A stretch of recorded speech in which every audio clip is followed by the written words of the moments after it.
going on, guys? 390 podcast. I got my brother Strizz here. What's going on, bro? Not much, Brody. Appreciate you for having me up here tonight. Yo, bro, we made a list of everyone we got to have on a podcast. You were number 2, bro. Number 2? No, bro. Hold on. This is crazy. Hear me out. You know? Hear me out. There's 12 people on the list. You came number 2. All right, that's a little bit better. You know, because if it was like 1 for 10, I'm still in the top A+ range. You know what I'm saying?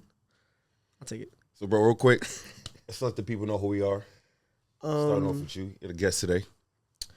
All right, so to start, I am Strizz, a.k.a. Style Strizz on Instagram. I am a curator, creative director, and fashion designer in the New Haven community who's gone to New York, Miami, Texas. I've done a few little fashion events across the country.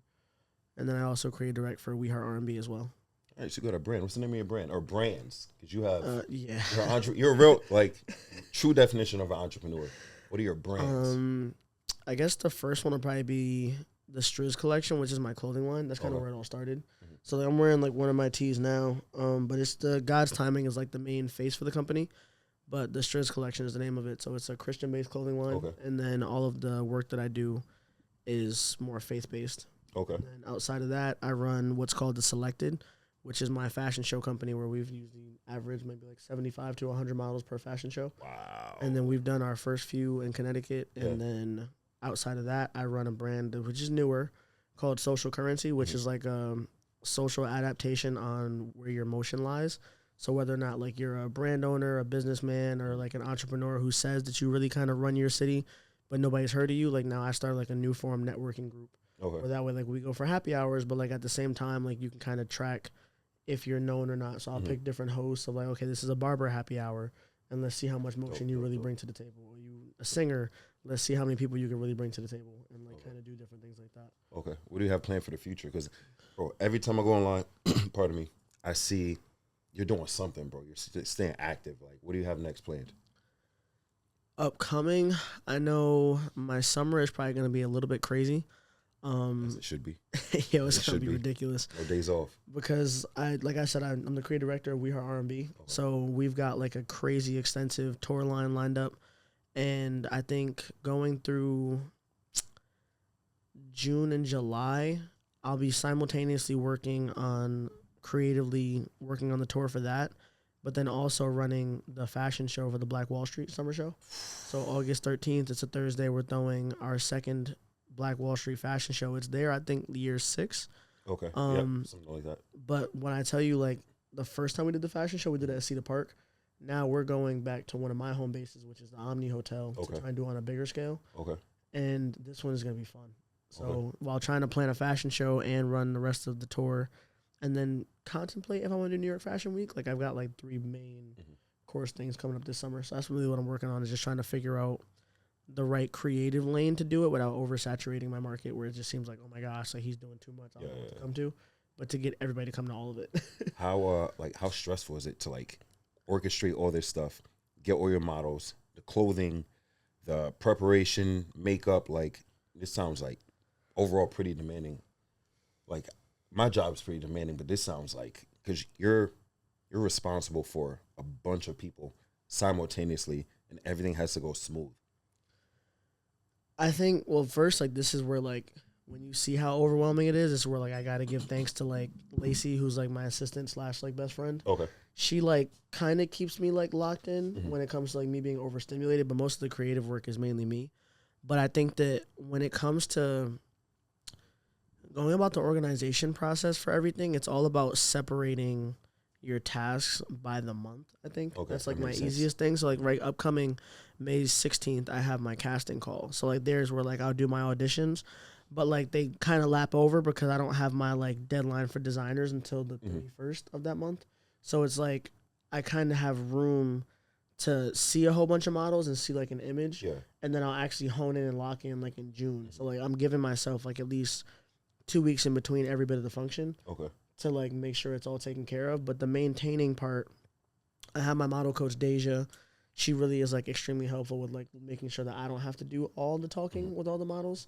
So usually I'm extremely hands-on because that's a partial control thing for me. So this is my adjustment year to learn how to kind of back off and trust the people that are on my team. But at the same time, it's also this is my 7th show, I think, like on my own, where I feel like I can say like, okay, like I at least have it like, whether we're like last minute, in the middle of like the moment, or preemptively prepared, all 3 have been done at one show or another. So it's like we're kind of like trained enough. I think the only thing that's like hard to manage now is because I'm creative directing for multiple companies. Mm-hmm.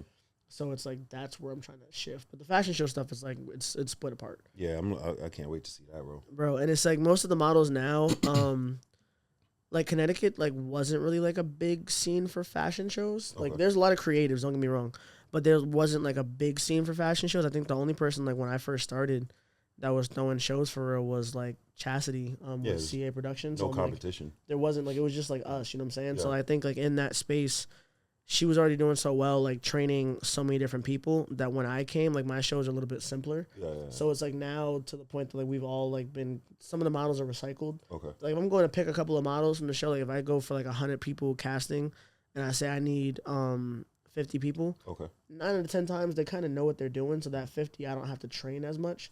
So instead of me doing 20 rehearsals, it's like, yo, you're walking in a straight line. We'll do 2 or 3 rehearsals, and I could bracket that out every other month and not really be stressed out. So I think it's time management based, but some of it is like, it's all creative talent. So you don't really have to like coach it, you know what I mean? Yeah, I spoke with a good friend of mine. His name's Steve. And, you know, he kind of breaks down to me about knowing your market, knowing the area, and for areas that aren't as out with whatever it is that they're promoting or whatever it is that their business is. So, for example, let's say there's a pizza restaurant and you're in an area where there's not many pizza restaurants. So your competition is very minimal, which means that your opportunity of growth in that specific area is pretty high. Mm-hmm. Do you feel like that's the case out here? I do. I will say that I've noticed there's a lot more bleed through, I guess, in the fashion community right now. Okay. I think that maybe like 2 years ago, like when we first, 2.5, when we first started, I threw my first show 2023, and like I wasn't the only person throwing shows, but like now I feel like I see it like all the time. So it's like I'm constantly torn between like the new car syndrome of like when you buy a car and now you see it everywhere, or like is it because we've kind of started like a comfort zone where people see there's a market for it? But you have your like own specific market. So, like, yeah, for example, when it comes to this stuff, like, I don't see anyone else but you. Yeah, that's fire. I think in that it's really because it's not only focused on me. Like, yes, like, most of the rooms, like, since I'm the one, like, paying for and curating the room, like, you hear Strizz a lot, but it's not really, like, an all about myself thing, because every single show that I've done will have like 10 designers who open up for me. Okay, that's so dope. It's like, and like, yeah, I'm not like the most famous like designer itself, but my fashion name as the individual is like a little bit higher than most. And respectfully saying, like, a lot of those people are so talented that when they're all in the same room, like, there's not, there's like designer competition because we're all looking for the same fashion shopping market, but in the fashion show itself. It's like if it's my audience that's coming there because I brought like 400 people and like each of the designers brought like 15 people from each of their markets, we have a room of like 500-600 people, but they're not just here for my clothing line. I'm not looking to try and monetize. It's just I'm giving you entertainment, and it just happens to be everybody here. You're not looking to monetize? Like I care about the money, but it's like because finances are very important, bro, especially when it comes to monetization. Go a little more into that, man. It's at the end of the day, we do what we love, but we got to make money. We got to make some money, and not just some money. Like we got to make a lot for the lifestyles we live. Exactly. We have to make decent money, but it's like one of those things where my version of monetization is like, okay, like I do the events for entertainment purposes, so at that point I swap over into event coordination. Okay, so I get paid as the event coordinator. Okay, versus me saying like, oh, I'm a designer, I want to sell like everybody. I want you guys in the room. Because I have 600 T-shirts that I want to sell everybody here. I don't really care for that part because at that point, it's like I feel like if I'm not letting designers have a pop-up at the fashion show, it's like I brought all of our markets here. And even though it's majority mine, I don't want you to feel like I'm taking all the money that night. Okay. I'd rather get paid somewhere else so that way you don't feel like I'm just using you to bring your clients so that they pay for my clothes. You know what I'm saying? And I respect the fact that you kind of process it that way because a lot of people will just be like, hey, whatever. And they won't really care. You know what I mean? Yeah. So that's I also think that because of who I've like worked to become, it's like if I give a fashion show and say like some designers now they charge, but like when I first started, I didn't charge designers. Yeah. So my first 2 fashion shows, like I was the one who ate that ticket. You know what I'm saying? So even though like my first show, I don't think was like, I think I was in the hole, like a couple grand, and like no designer knew about it because I was like, yo, you know, I just did this because I wanted to make a difference in the community and say I wanted to try something. You gotta take that step too. Yeah, like I was just so happy to take this step forward that like I was like, yo, you know what, I'll bite this bullet because at the point that like, yeah, I'll take the leverage that I get from it, but I don't want anybody else to lose the opportunity. Okay. You know what I'm saying? I think that for me, like there was such a lack of opportunity when I first started for myself that like it was like, oh, like you're not gonna get this far, or like, oh, that's too big, or you're dreaming too far for somebody who can't even sew or who can't make this. So I'm like, all the pushback that I'm getting, that I'm confident enough to push through, I'm like 9 out of 10 of the designers who were in the community are probably dealing with the same pushback, and they just don't do anything with it. And that's dope that you try to bring them up. And you're not only looking to like upbring yourself, but you're looking to bring your community with you. And that's really hard. A lot of people are selfish, especially in this current era that we're living in. So the fact that you're willing to elevate, learn from your own mistakes, invest your own personal money, and then bring people with you is really honorable, bro. No, I appreciate that. I think because the media kind of portrays like the good side of life, being in like I feel like everybody wants to be like a designer, or everybody wants to be somebody. Everybody wants to be somebody, which is fine. You know, God gives us all talent, so like we got to take advantage of those things and like really do what we're called to do. But a lot of people who don't see success in what their calling is, they miss the back end of like the stress. So like you miss working with the jerks of celebrities, you know what I'm saying? Like the people like you want to sit here and call every name in the book because they're so rude, they're so disrespectful, they want what they want, and like you can't tell them anything. Like even me, like you think, oh my gosh, like he's Strizz, he's worked on this project, he's done X amount of commercials, he's done X amount of fashion shows, whatever. But like I still personally will go into rooms where people who don't care about any of that, or people who make a certain amount of money, they're like, yo, like, all right, I want what I want, give it to me by tomorrow, and if I don't get it, then bygones, you know what I'm saying? But like when you come back, you're like, oh, you just have it so great because like you're out there working with X amount of people. Like, bro, I've met so many celebrities and like worked with so many celebrities, but it's like to the point that I'd rather work with giving the most ungrateful person in our community who's never seen media the best commercial ever than working with one of the best like creatives or best celebrities to give them a commercial, because their attitude is still more grateful than them. And it's like, you wouldn't think that, but like when you're really in the same room as these people, it's like a big ego contest, because the people who have made it have tasted what greatness feels like, or like what those high like financial spaces feel like, that they don't want to separate that. So it's like, now how do you find these people though? Like, so like that's like saying for me, there's, I don't know, a big yellow circle here, and then you're looking for like, or you're helping out that one dot that's black that no one sees. You know what I'm saying? Yeah. Like this is where all the attention is. No one's looking over here, but some way, somehow you're able to see what that person is over here and what they have to offer and what they have to bring. Honestly, it's all right. So like that, you know what I'm saying? Like it's difficult to see like how it's like the sun compared to the moon. Like the sun spectacles. Yeah. And honestly, like, you know, even in that whole analogy, like it's one of those things where it's like, it's not to say that they don't bring the same light, but they're still just as beautiful. Okay. Because if you think about it, like the sun may bring more value to the day because it's what really brightens up your day. But it's the one thing you can't stare at for too long because it'll hurt you. That's true. But like the moon is the one thing that brings less light, but you can look at it as long as you want to. That's true. So it's like, do I really want to go for what everybody's trying to look at and everybody's getting scarred from? And do I want to pretend like I don't see people getting hurt looking at this? Or do I want to invest more time in learning from what I can't always see? Yeah. And sometimes it's like what's more beautiful is usually what's hidden. So like the moon is always covered. You might see like a different fraction every other week. And then you got clouds, you got fog, you got every other distraction. And then like during the daytime, like the sun is never confused with a regular flashlight. You can't even see a flashlight because it's so different. But at nighttime, it's like I see the moon, but then I also look up and I see streetlights, and they look like cousins, depending on how close the moon is to me at that moment. But it's like Jesus, like, he left the 99 for the one, and it's not because the 99 didn't look amazing, but it's like you prioritize what means more to you in the moment. And I think that for me, it's like, I know that because of my upbringing, I'm like, yo, like, if Jesus left the 99 for one, then who am I to say I want to go be with the crowd when I have a chance to start my own crowd? You know what I'm saying? It's like, if there's an impact that needs to be left, who's going to leave it if everybody's still chasing the crowd? So it's like giving everybody else an opportunity that I had, and if it caused me a little bit of backlash, like, who cares?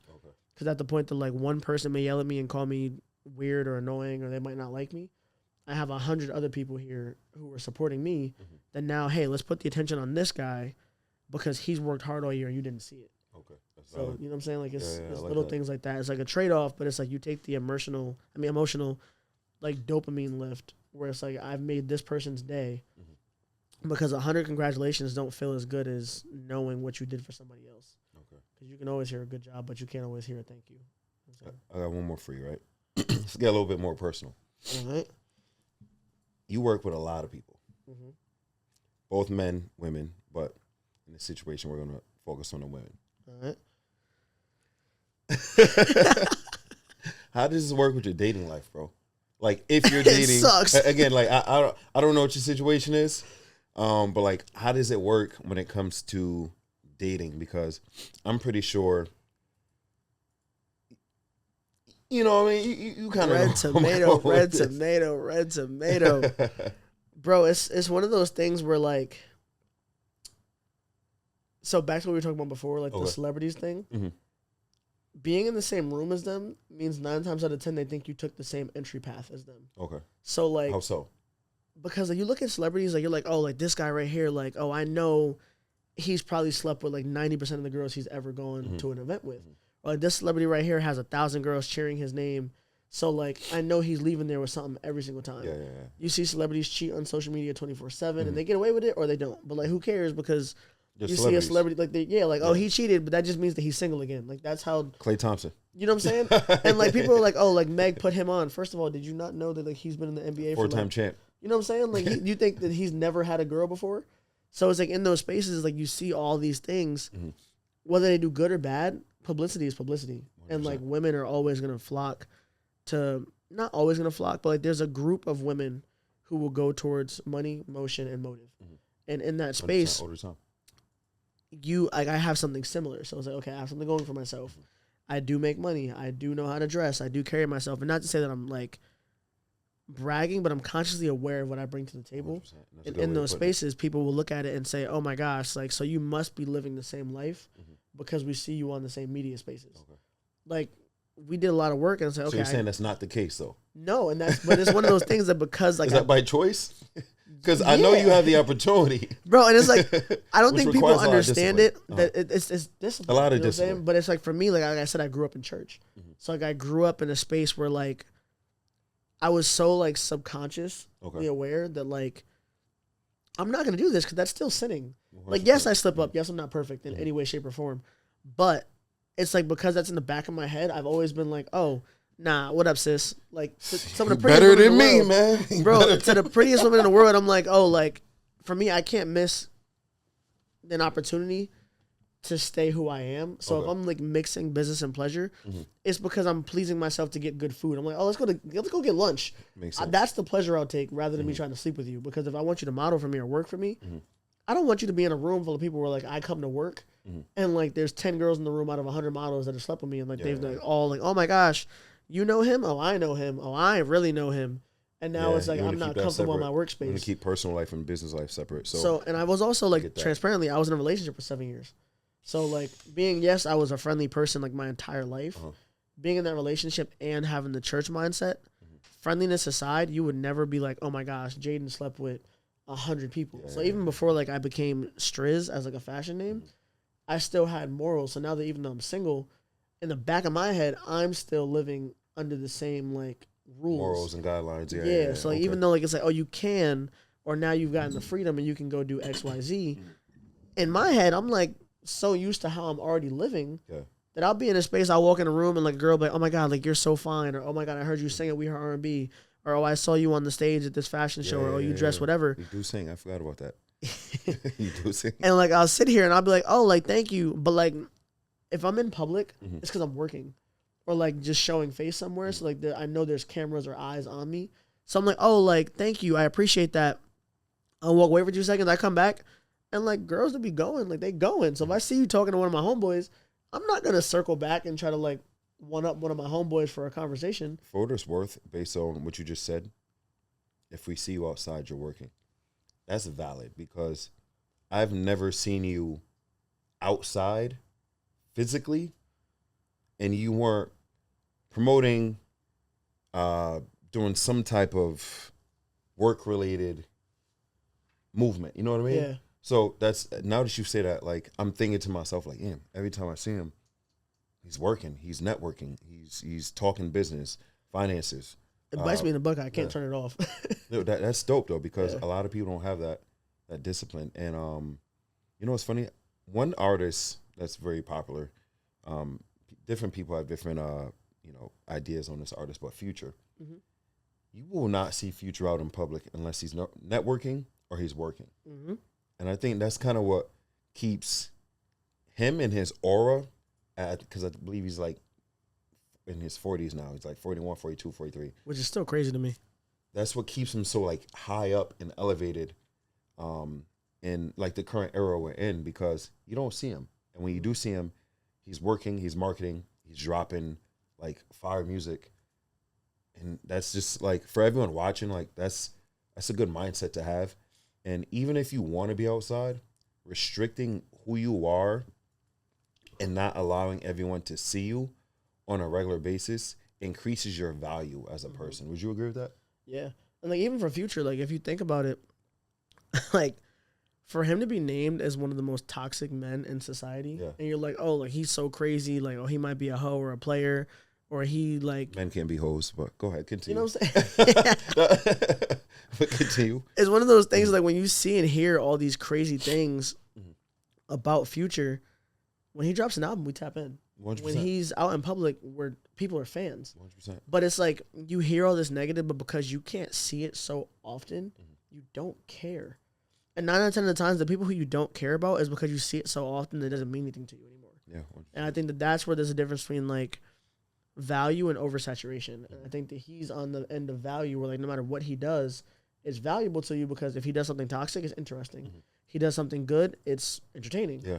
And it's like Keeps at some point, like he's staying relevant while also staying accustomed to who he is and who he wanted to be when he first started. 100%. A lot of people, like the reason why like they get that pushback, especially like in the male space of creatives, is you get lost in the accolades and you switch and you start becoming like, oh, too in the mix. And you're like, oh, like, yeah, like I got a name right now, so let me show it, let me flaunt it. Let me go here. But if you don't have something constantly going, you lose that, because at that point, like you're not doing anything to maintain it. You're just showing it off. And eventually, like, what are you showing off? We've seen it already. 100%. It's like the wedding ring syndrome. Like, okay, the first day you get that wedding ring, girls can, that's the most comments they ever seen on Instagram. But when you keep going like this in all your photos, like nobody cares. Yeah. Like we've seen that ring before. Like, all right, you married. Like, eventually right, cool. she stops caring too, but you know what I'm that's saying? a story for another day. She'll have the ring on every day. Comfort is one heck of a drug. I swear to anything I love. It doesn't matter what field you in. You get comfortable. And that's scary too, especially when it comes to dating, bro. You were in a 7-year relationship, man. That's a long time to be in like a committed situation. I'm assuming it was a committed situation. It was committed to a certain extent where the time was being kept. Yeah. So being in a situation that long and then having to move on, like in my field, a lot of people struggle with that. And I spoke about this recently. Like a lot of guys crash out. They don't know how to handle heartbreak, anger, aggression, and like that's a big issue, especially amongst men, because we can't be vulnerable. Yeah. And if we are vulnerable, we have to be vulnerable to a certain extent, not to the public. Like, for example, let's say me and you are like best friends. We've known each other from birth, right? I'm going to allow myself to be vulnerable to you, so I'm not vulnerable to the world to the point where I'm risking my freedom from crashing out to then be arrested or embarrassing myself. So that's another thing I try to promote, especially, with this podcast and just developing as a man. We have to be responsible for our actions. We have to be able to think logically and not emotionally. And that's a big issue that a lot of men have been having. How would you say, like, you kind of handle that, or like you kind of learn from your past experiences and you allow them to kind of guide where you are and how you conduct yourself currently? That was like an actual fire question. Or it could be both. Like for me, it's both. And I also learn from other people's experiences. I watch a lot of like other podcasts. I watch a lot of like stories people share when they say, "Hey, I was in this relationship. It didn't work out. I did this. I crashed out. I lost my freedom. I lost my job. I turned to alcohol, drugs, and eventually, for some people, it makes them stronger." Mm-hmm. And for others, they just completely lose control and they drive off the bridge. Not literally, but like some literally. They completely crash out, unfortunately. Yeah, I think like you kind of said it. It's one of those things where like some people, if they know like the value of something, like it can make you stronger. Mm-hmm. And it also goes to show how much you care too. You know what I'm saying? Like I think for me, it was different because my breakup wasn't like 100% one of those things like you saw coming. Mm-hmm. So it was one of those, like, it wasn't, like, necessarily, like, all my choice or, like, any bit of my choice. So it was, like, one of those things that, like, I had a choice where I can put that into me crashing out, and I could have been like, oh, shoot, like, all the leverage that I have or all the ability that I have to either talk to girls, go out, and do whatever I want to do, like, I can finally do that now, right? It's like, oh, like, you're not in a relationship no more. So, like, now use the motion that you've had for the last 3 years. But I think that... How'd you respond? So, like, a lot of guys, again, they'll either crash out, they'll blow this girl up. A lot of guys will say, hey, you know what? I'm going to go entertain as many women as possible. And then I don't know if you see, there's this guy that's, he's been pretty viral for like the past maybe 3 weeks where he just talks about toxic things he does with women in relationships. He has the trumpet going on in the background. You know what I'm talking about? So like different people respond differently. How did you respond, and how would you recommend other men to respond? I think so. I was forced to respond in a certain way because like my breakup actually happened right after I threw my last show in January in Connecticut. Mm-hmm. So it was like 2025, like beginning of the year. I had like a little chip on my shoulder because like there were people who said that like I didn't throw a big show or like their show was bigger than mine back in the day. Yeah. So I'm like, all right, I'll throw a bigger one. So I had like some friends, like my boy Kenny, he came from like Minnesota. Mm-hmm. And he runs like a huge anime brand. Like they were like, yo, like we believe in you. So like we'll fly in. So I had people who flew in from there, from down south, from Texas to come to Connecticut to do a show. Mm-hmm. We do the biggest show in CT. So I'm like, in my head, I'm like, yo, I'm riding on a horse right now, where I'm like, all right, like I just built this platform and now I just want to go on a run, So then like 2 weeks later, you go through like the biggest breakup that you thought you could ever face, but I'm still on the media. You know what I'm saying? So I didn't publicly say I broke up. I got broken up with like in the middle of Fashion Week in New York City. So I'm in New York, like having lunch with Trey Songz and Gunna. Like we're like in a space like in the same building. I'm like, okay, I'm having lunch at this table. They're at that table, and this person's at that table. And I'm like, oh, do I break out in tears while I'm sitting here like in a famous restaurant? Yeah, no. But I'm also like, wait, if I don't lock in, I'm in a room with people I need to lock in with. Mm-hmm. So I'm like, if I don't sit here and start talking, I'm cooked. So I'm like, am I going to sit here and let this entire weekend be for nothing? That I'm out here during Fashion Week, spent all this money. Like my sponsor had given me money to pay for my trip. Yeah. So he paid for my B&B, all my travel, everything else. I'm like, yo, like, am I about to waste my money? Mm-hmm. I just had to write an entire like paper for it to try and get like this far. Yeah.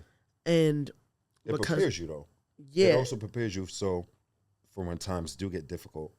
And I went through this before. You know what I'm saying? So it's like I'm like, yo, character development.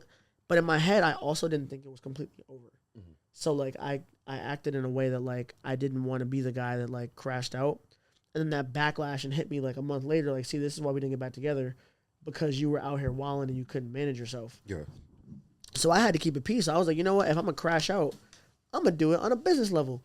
So now I'm sitting here, like I went to Jersey. I met the Creators Market team. I went to Texas with the Houston Creators Market team, which then I later on found out it was the same team.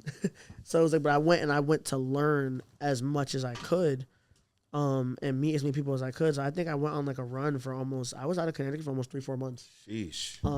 Like every weekend, every like I was only in Connecticut from like Monday to Tuesday. I found every excuse to leave because I physically couldn't be here. So like no matter how confident of like a name I had built, I physically could not be here.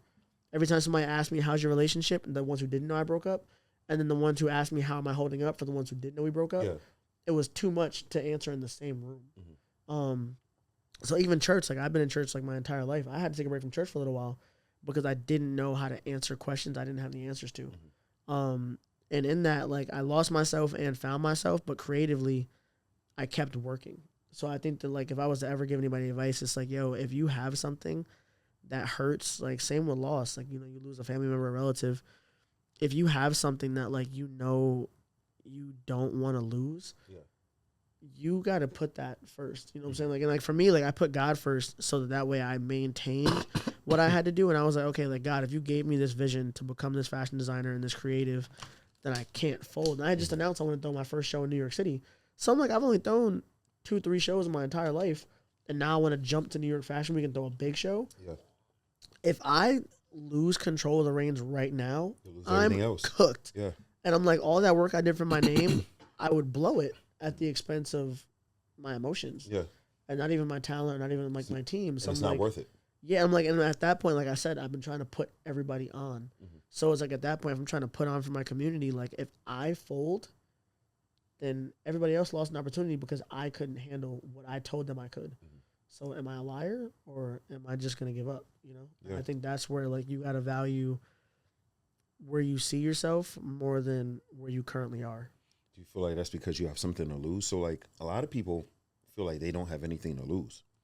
And I feel like the people that have something to lose, whether it's you have a family, you know, a good job, a good career, you know, a relationship outside of whatever it is that you have going on, you have something to lose. So mentally, those men have to be stronger because, hey, if I crash out, if I lose control, if I don't get control of myself and my emotions, then I could potentially lose A, B, C, and D. And a lot of people think that the dude that just is outward with his emotions and ready to crash out, ready to fight, ready to give it all up is a tough guy. But the tough men are really the ones that sit back, analyze the situation, and say, yo, I got too much to lose to crash out and give it all up over some BS situation, over a girl that doesn't care, over a friendship, over it could be anything. So I also think that's very important as well. And I kind of piggybacks off what you said. You can't allow yourself to get to that situation, to that point where your emotions take control and you become that weak man to the point where like you feel like you have nothing to lose. You just crash out, just become weak. It's a feminine trait. Yeah. It's like a catch-22 to look at, because for the people who they do crash out and they start bugging publicly, you look at it and you're like, he can either be tough or he can be an idiot, right? But I think creatively, I kind of like look at them and I'm like a little jealous because it's like, yo, you don't understand the power you have when you have nothing to lose. Yeah. Because if you have nothing to lose, that means that you can take every risk you want to. You have everything to gain as well. Because you have everything to gain. I'm like, so like people who already have something to lose means we've gained enough that now we have to be strategic. I can't just like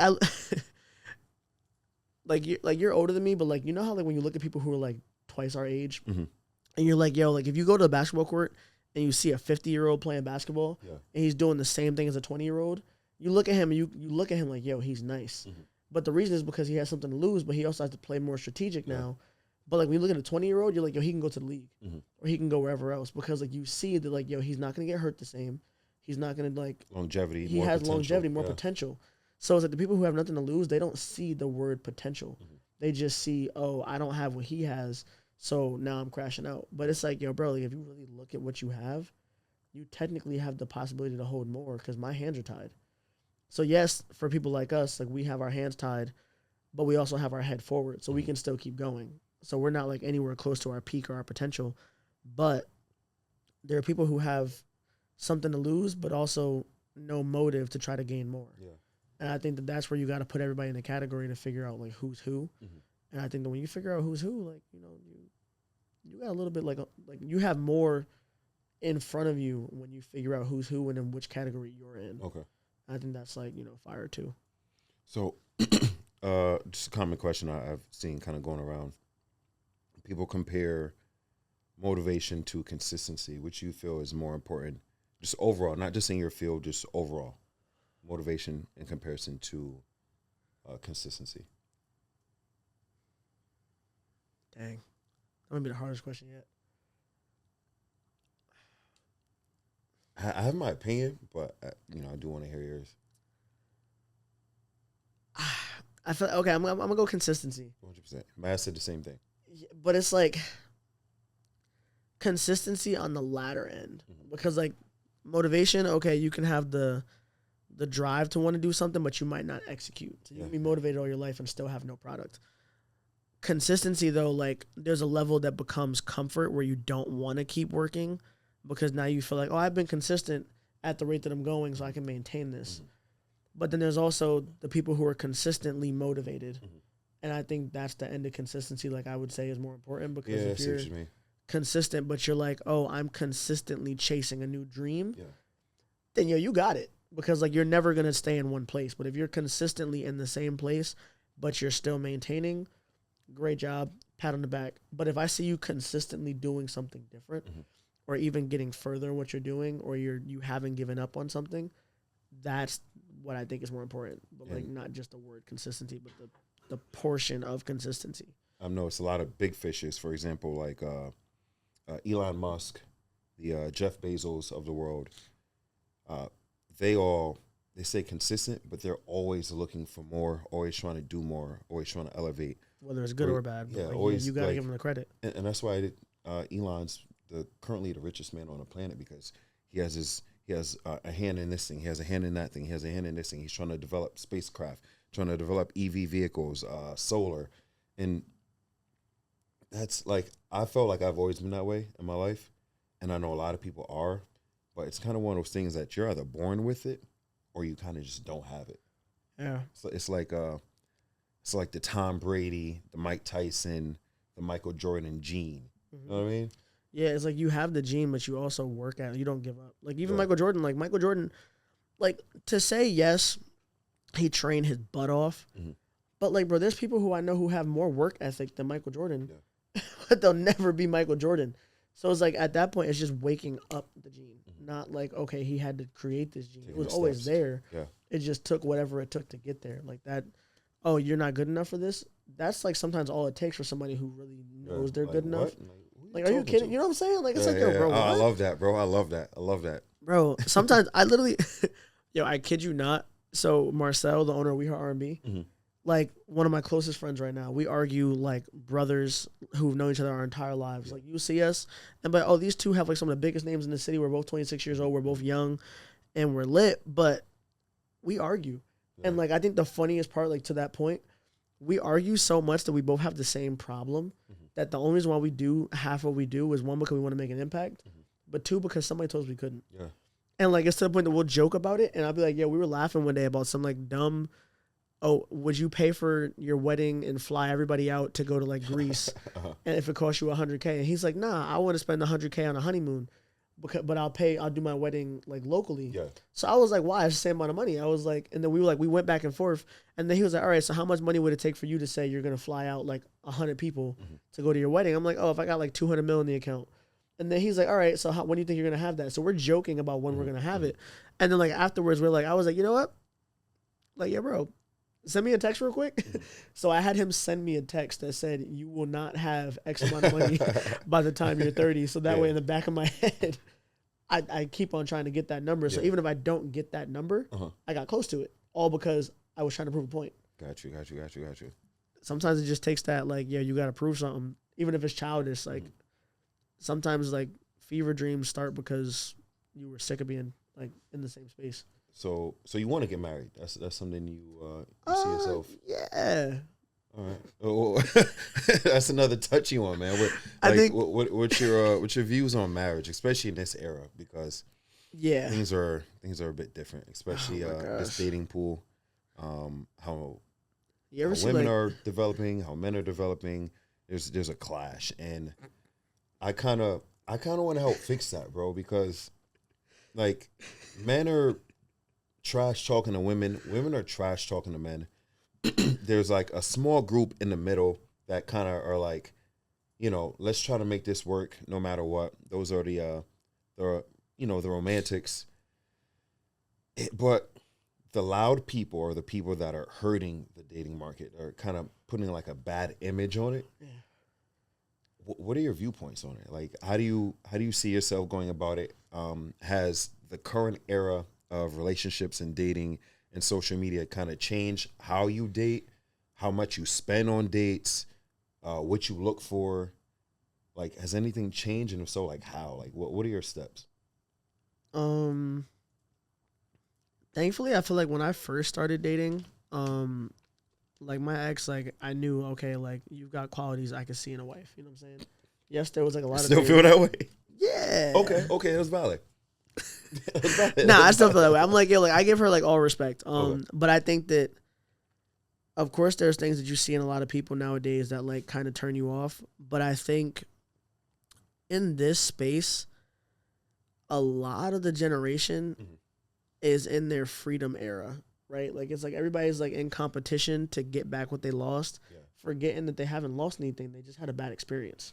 And it's like, you're not like, oh, in your single era, so let me go sleep with a bunch of people, party 24/7, and do X, Y, Z to prove a point that this is me like getting out of a phase. Because all you're doing is diminishing your value. You don't feel like they lost. Okay, so there's a loss though. Yeah, there's a loss. Value. Yeah, like you didn't lose time, you lost value. That's what I was going to because you thought wrong. You know what I'm saying? Well, for men, I think men lose time, women lose value. Oh, of course. Because women are on a certain time scale. Yeah. And I think that, and as much as you say like, okay, like nah, like women will always be a prize. They will always be a prize. But to an extent, you have to remember what kind of prize. Like, do you want to be something that I won at Dave & Buster's, or do you want to be the car that I won because I won a sweepstakes? You know what I'm saying? Like, it's like, did I have to spend $45 in game tokens to get a $6 gift? Or did I walk in on a free piece of paper and then win the best thing in the world? Yeah. And I think that when you don't hold yourself at that type of value, to remember, like, okay, like, yeah, I might wait a little longer than most, but the value and what I'll get back is worth, like, women want the man that can provide, protect, and keep them at peace. You know what I'm saying? And entertained as well. And entertained. And it's like, but you can't. You can have all that, but you got to do a lot to get there. But it takes them a lot to want to trust you to get there. But then it's like, if they've already experienced 15 guys who play with their time, their emotions, everything else like that, the man who can actually do all of that. Same way women are like, oh yeah, like, no, I'm the prize. I'm not messing with no bum. Perfectly fine, but you've messed with 15 men you thought weren't a bum, and they had bum-like tendencies. Yeah. So on paper, yes, they're great, but they saw you didn't live up to your paperwork. So now they treat you like whatever. So now you meet the man that can give you all you deserve, but now you don't match his standards anymore. But all these men as well, pardon me, aren't, like, some of them actually really appreciate and value the woman, but she doesn't value him. And he's kind of like a placeholder. Yeah. So while he's her placeholder, she's already looking for the next outlet, the next option. In some cases, not all cases. And that's one of the issues that we're experiencing now. So it's not like these dudes are playing her. Let's say let's cut the numbers down. Let's say it's 5 dudes, right? Maybe 2 to 3 played games, but like 2 or 3 actually really valued her, but she didn't value them or see them in for that who they light. were, yeah. And respect is a big thing. Like, even for me, like, I kid you not, yo. No respect. The respect thing is like the biggest thing in the world. First sign of disrespect. You got a blast. But it's like one of those things, like, you know how many women I talk to on a regular basis because of work? And the first thing that I hear is... Because of work. Like, sorry, no, for real though. So like, I'm gonna speak on the work part first. The women that I work with will always say, oh my gosh, like, I feel safe around you. You respect us. You're a great guy. You're a great friend. You're this, that, and the third. And then I'm like, okay, like, thank you so much for that compliment. And then I'm getting ready to walk away. And then I hear a but. I can never date a man like you because of how many people you're around. Not because of my behavior, but because of how many people I'm around. And I'm like, okay, so you're already giving me a certain level of disrespect where you don't respect my character. So at that point, we've already lost the conversation. But now on a dating spectacle, there's a lot of women who will be like, oh, I'm not one of those girls who's going to gas your ego. I'm here to humble you. And in that space... That's a cut too, bro. You know what I'm saying? So it's like in that space, it's like everybody's competing to be the one person to prove that they're worth my time. Yeah. Whether it's on a friendship level that they're different than all the other girls in my life, or on a dating level that they're different than every girl I've ever experienced. Okay. And in that space, now you kind of break the stereotype because this is why I don't talk to anybody seriously, or I don't talk to anybody at all in that way, because before I get past the first conversation, you've already shot yourself in the foot. Yeah. And now the stereotype you thought you believed, you helped me create my own stereotype that I'm not like everybody else because you guys don't even get past the first test. And for me, if I go on a date with somebody, like, I'm okay spending, like, I'm with homeboys who are like, oh, now let me take her to Dave & Buster's to see her personality, or to the movies to see her personality. I've done and they're like, yo, like, that's a great first date. But for me, I'm like, yo, I'm intellectual. If I can't talk to you or read your personality in the first space, then I'm not going to go have small talk with you because then, like, I'll spend more of my time, which is more valuable than what I'd spend on the first date talking to you. But so I'll pay for the dinner. We can tend to, like, read a woman before you even speak to her, though. Yeah. So, like, from across the room, just watching a woman's interactions, her movements, the way she speaks, we can kind of see within a minute and a half, potential and negative no. Yeah. And honestly, what I will say, I don't care about how many times somebody calls me friendly or how many times somebody says, yo, you hang with your homegirls too much. Yeah. My homegirls will make or break who I talk to. And it's not because of what they say about the girl, but it's because I'm with so many girls of high value that I, one, know what that looks like, and I also know how women think. So, of course, the reason why women feel safe around me is because I've been well taught. Yeah. And I know how to maintain those relationships. So in that space, it's like, yo, bro, if you feel like you bring value to me, but you don't like the fact that I have all these homegirls who feel safe, it's okay. Because before you spoke, I already knew you weren't going to enjoy a conversation with me 100%. Because of that person. Like, I'm like, okay, like, cool. Like, my best friend, Lacey, like, she's independent. She does whatever she wants to. There's no thing that she could say she wants tomorrow that she needs a man to get her. So at that point, like, the independence, I respect and value. Like, our friendship is not solely upon any kind of emotion, money, or anything like that. But my biggest highlight to her as one of my closest friends is that no matter what we do wrong or no matter what, like, we may argue about, like, in our closest of friends, at the end of the day, she's taught me something, which is, one, how to treat a little sister, but two, when other people talk so highly about themselves, the people who really have success don't talk. So it's like when women talk about, like, what they bring to the table while we're still standing, why would I sit at the table with you? Yeah. You just told me that you don't bring enough to the table because you don't sit at the table enough. Like, oh yeah, men like to play games. No, you like to settle. And, like, you got to hear the bottom line. Like, everything is a double-edged sword. How is so? Again, I don't know what her relationship is with, like, her significant other, if she has a significant other. But, like, do you feel like the relationships certain women have with their men is kind of, like, affected or tainted, or they might feel a certain way towards you because of that? With her, no. Jealousy, especially with someone, you know, of your stature. You know? Man, I think that I definitely don't think that. Like, is she single? Yeah, she's single. I think that a lot of my friends that are. What's the problem? She's your best friend. Nah, it's like she's like, nah, we're too close. Let me chill. Yeah, nah, we're too close. But it's one of those things that I think that even in spaces where a lot of the guys that talk to my friends, like the ones that do feel threatened by me, you kind of prove the point to them that I'm teaching. I'm like, yo, the life that you live can't be controlled.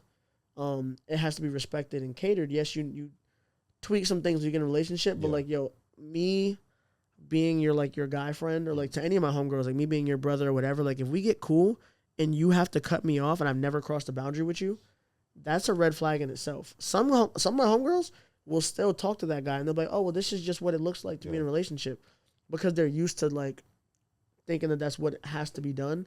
But, like, if you look at any, like, kind of close mind. Like, if you look at any close relationship, adult friend group, or you look at, like, how our parents move, like, not everybody's parents are, like, so strict like that, where, like, you can't have friends or you can't have social boundaries, or, like, friends of the opposite sex, you might not be as close anymore.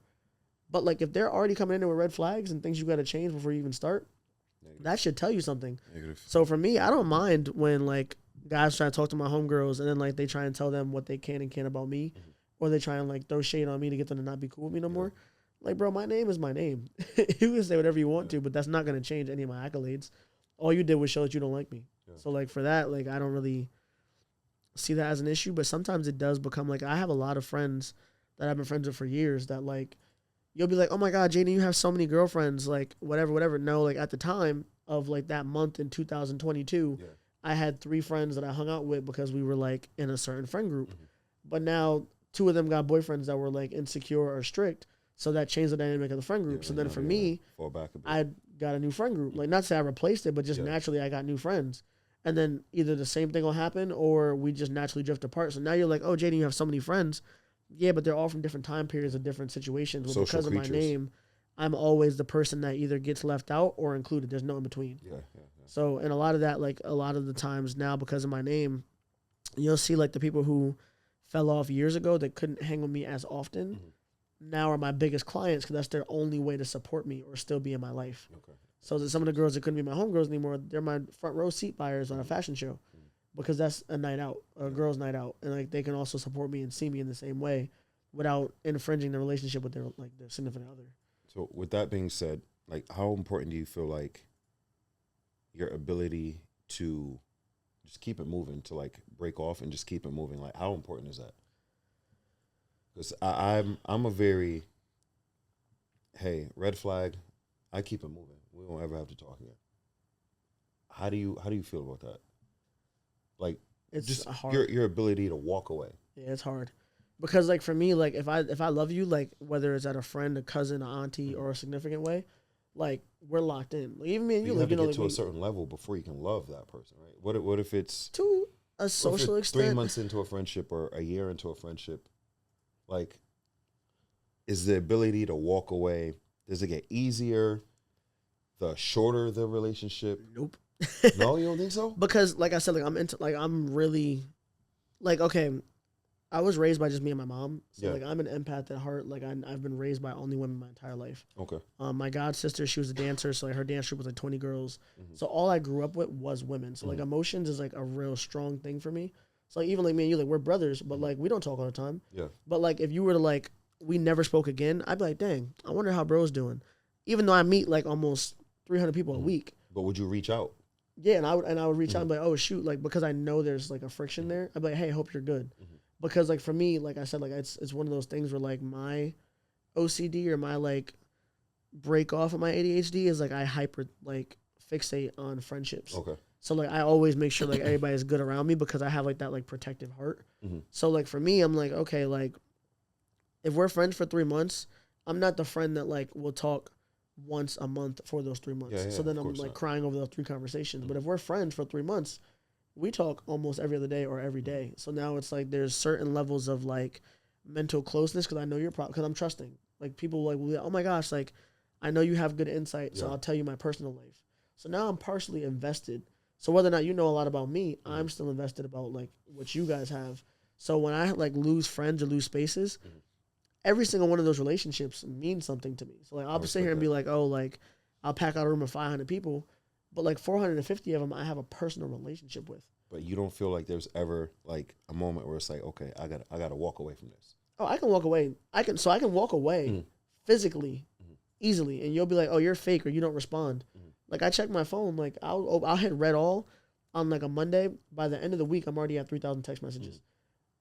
But even if I walk away and don't text people, like on average, I talk to at least like maybe 300-400 people a day. A day? Yeah, and that's like whether text messages or DMs or like just social space. Okay. But it's like that's my average. So on days when like I walk away, even if I physically walk away, I can't mentally because there's either something that drags me back, some reason I have to talk. So at that point, like it becomes lonely sometimes because it's like I walk away from everybody else, but like nobody's still walking with me. So, if I may jump in here, I'm almost a decade older than you, right? Not that old, Unc? But almost a few years short of a decade, right? And just from my personal experiences, visualizing other people's experiences, different trials, tribulations, difficult moments. People tend to play with you. They don't value you. Mm-hmm. They might put on a mask that has a smile and hearts, and you might think they appreciate you for who you are. They truly value you as a person, as an individual, and as a friend, or someone you may consider a brother or a sister. As someone that, again, is almost close to a decade, a few years short of a decade older than you, I personally think it's very important to, in the back of your head, be able to say, hey, this is my boy. Hey, this is my girl. Hey, this is my sister. This is my brother. This is my girlfriend. At some point, everyone doesn't stick around in your life. Mm-hmm. And you want everyone that's currently in your life to stick around. You want that loving relationship, friendship, brotherhood to stay strong and get stronger as time goes on. People will do certain things because they resent you, because they don't value you. It's not even the fact that they have anything against you. They just may not value who you are, your friendship, your relationship, your love for them. And one thing I've learned is the ability to walk away is so important, to be able to walk away from these people. And in the back of your head, you can still have that mental connection, but just like everything else on this earth, there's a beginning and there's an end. There has to be. Yeah. So, and I think this is also very important for men, to prevent us from crashing out, to be able to learn from other people's experiences, watch podcasts like this, learn from, guys older than you, younger than you, that are dropping gems and are able to say, hey, bro, you might not want to, but you got to be able to know when to walk away and not look back. Mm-hmm. You can think about it, you can process it, and especially as younger men, in our early 20s, late teens, we may have that relationship that ended and we're like crushed. Every man is going through that. And it kind of makes us, it makes our skin thicker. Mm-hmm. And that's just very necessary. And I feel like any younger men, older men, men around our age, it's very important that you understand the ability to walk away is very important. It's optimal. Like, you have to be able to say, hey, this isn't working. Hey, this person doesn't value me. Because it's like a bottle of water. If I'm pouring this water on the ground and it's kind of serving no purpose, I'm giving my all into something that's not reciprocating. It's not giving that energy back. And again, I understand that you may have a certain love or respect for certain people, but just from someone, I was 26 at one point, I learned you got to be able to move on. Mm-hmm. Not just move on, but just walk away. You can hold on to certain things for a certain time period, and it can bother you, it can hurt you, but you got to be able to say, hey, you know what? I got to walk away from this situation. Chucking up the deuces, like chucking up the deuces. What did Breezy say? Chucking up the deuces. Nah, I agree, because I feel like if it weren't for the fact that I knew how to space out, I probably wouldn't be where I was, because I would have crashed out a long time ago. I've lost best friends, close friends, people who stayed in my house all the time. Mm-hmm. People who still to this day wear my clothes, as they say, F me. But that's life, though, right? And that's life. So, but at the same point, they hated Christ. Yeah, Christ got betrayed. And I think to the point, that's probably why for me, mm-hmm. I don't mind it as much. It hurts in the moment, but I think that because I think more on the span of Christ, it doesn't hurt me as much, because like I said, the whole empath thing is, I see why you left. You know what I'm saying? So now you prayerless, you good. Now, even if you don't see it though, it could be you that left. Yeah, but then even if I left, I'm all right. Now I know why I left, because there was a reason for it. I've never been the type, bro, you can sit here and be my dog. You can switch up mid podcast and start cussing me out right now. I'm like, dang, that's tough. You okay? And diffuse it, because in my head I'm like, yo, if I know, I'm so solid in the space that I know I wasn't the person to deserve the way you walled out. Mm-hmm. you'll get my one attempt to fix or have a conversation. Yeah. And if you don't take it, that's on you. So it's not going to hurt me to still be like, oh, no, I still got love for this person. But do I know how to move with you? Of course. You feel me? I think that's where, like, my name, like, really became, like, what it was. Is because, like, I know how to move, but still to maintain from a spacious point. Where it's like, oh, yeah, like, I still show you enough love that you, even in the space of where you hate me. I've got dudes who used to bully me back in the day. Who now, because I never, like, made them feel like I resented them. Like, bro, I could still dislike you in my head. But I know that biblically, I'm not fighting against flesh and blood. Like, it's a spiritual thing. Like, yo, like, even if I don't see the exact reasons to why you're tweaking, it could be family issues. You could be going broke for all I know. But, like, however you treated me, I know it wasn't a one-on-one thing. It just looks like that because that's how you're taking it out. You can't show them that either. You got to. So for me, I'm just like, all right, cool. Like, if this is how it's got to go, like, that's fine. But now when I see you, I'll still be the first person. I'll walk in a room with 30 people. 25 of them can hate me. I'll walk in that room whether I'm with security or by myself. I will walk up to you and dap you up. Like, yo, how you doing, man? Like, yo, tough fit. And you know they hate you. And they've shown examples of hate? Yeah. Why? Honestly, like, it's one of those things where it's like, if you know. Energy, you know what I'm saying? That's your pure energy. But it's like, for me, I'm like, yo, like, I set boundaries enough to not care. Okay. So, like, if I walk in a room, I feel like it means more to me to be the bigger person. And if I walk in the room and, like, you hate my guts. Yeah. And, like, you're fuming, like, yo, I hate when he walks in here.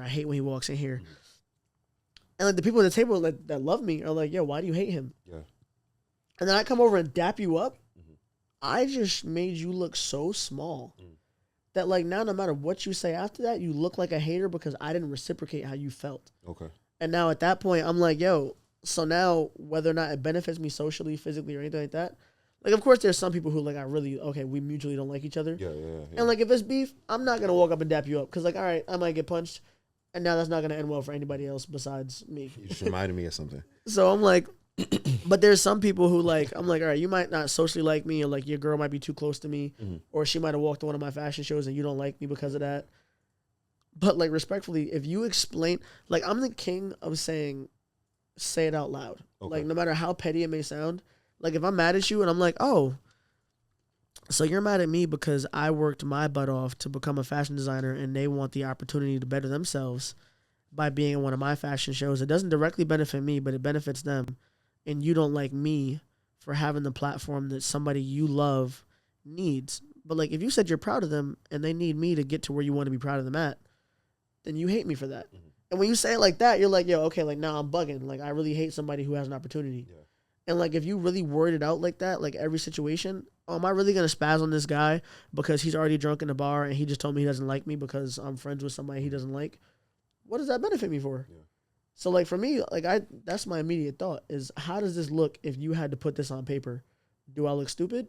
Yeah. So why do I care that much? Question for you. Uh-huh. Speaking of drunk and in a bar. Uh-huh. Last year. Uh-huh. Or maybe it was a year before that. 2 years? It was 2 years ago? I think I know what you want to talk about. I'm not going to talk about it. Uh-huh. But I'm curious. What was that about? Like, what happened? Like, I'm trying to leave, bro. Like, I was, for people watching, there was a certain situation, and it escalated into, like, a physical altercation. Uh-huh. Without going into details. I was in that specific building to handle a certain issue. Uh-huh. I'm on my way out. I didn't even see you in there. You tapped me. You're like, yo, bro, let me talk to you real quick. There was someone talking to you. And again, like, I stood there, I waited like 5 seconds. And, like, this person's still talking to you. I'm like, I'm not going to stand here for 10 minutes. So I, like, keep on. And you tap me again. I'm like, yo, what's good? And you're like, yo, bro, hold on 1 second. I'm like, all right. So I'm staying there. I'm in the club, looking around. I'm not supposed to be in the club. Uh-huh. Looking around. I'm just like, all right. Another 30 seconds went by. I'm just standing here. I go to move again. You tap me. You're like, yo, bro, wait 1 minute. So now I look at the person that's talking to you, and they seem a bit hostile. Mm-hmm. So I was yoked up. So I'm like, oh. So that's why I approach bro, and I'm like, yo, bro, I got to talk to him real quick. Yo, he good. Bro, cool. Like, yo, let me just talk to him real quick. Yo, we straight over here. We straight. He like, good. We I'm good. not straight. I'm like, bro, chill out. And then some way, somehow it got physical. Mm-hmm.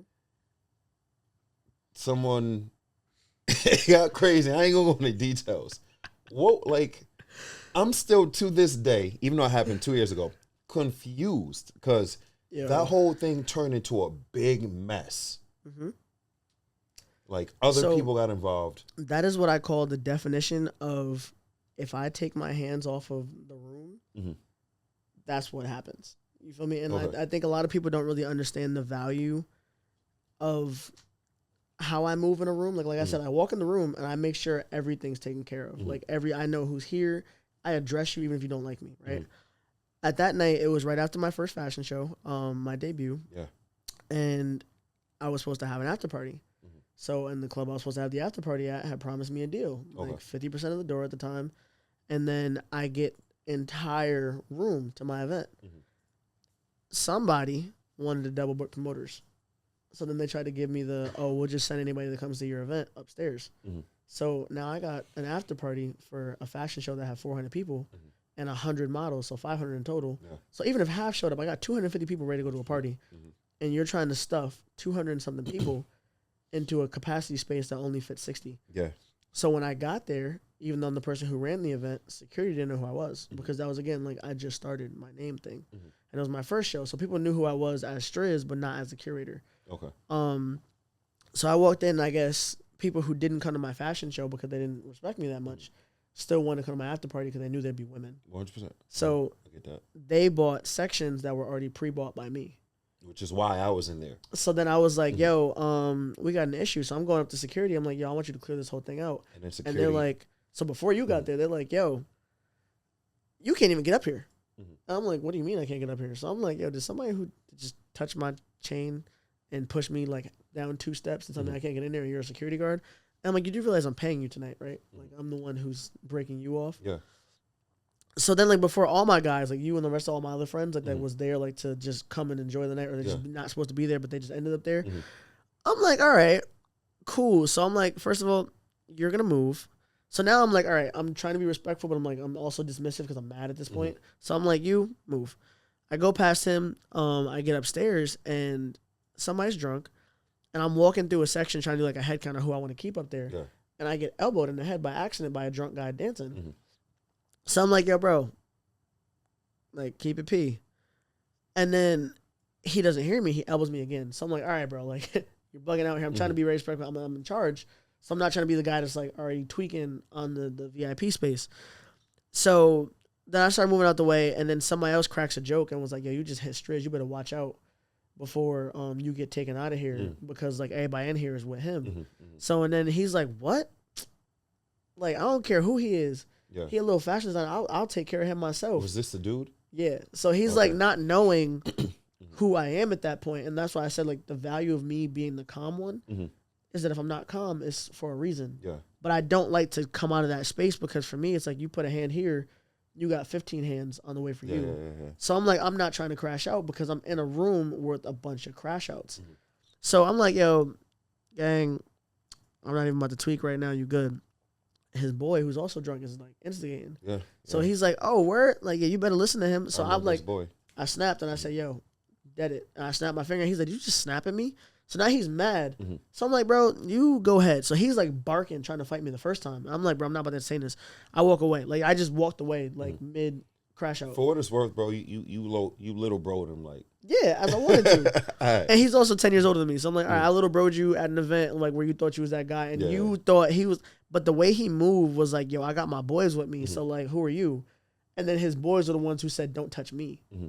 So I walked over, and then I'm getting ready to leave early. And at that point, I guess when I was getting ready to leave early because I was mad about the overcapacity, capacity sections. Yeah, it's crazy. I'm leaving early, and I guess right as I'm leaving down one set of stairs because I was mad they didn't kick everybody out. On the other side, they had kicked everybody out.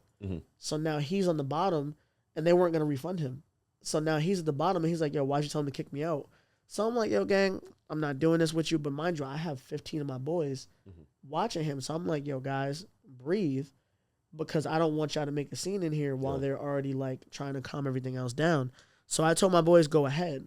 So once I told my boys to go ahead, I only had me and like my real crash outs with me. Yeah. And I'm like, I'm gonna keep this conversation calm and de-escalate it. I want to de-escalate it, but then when I did, somebody else walked by and said something slick.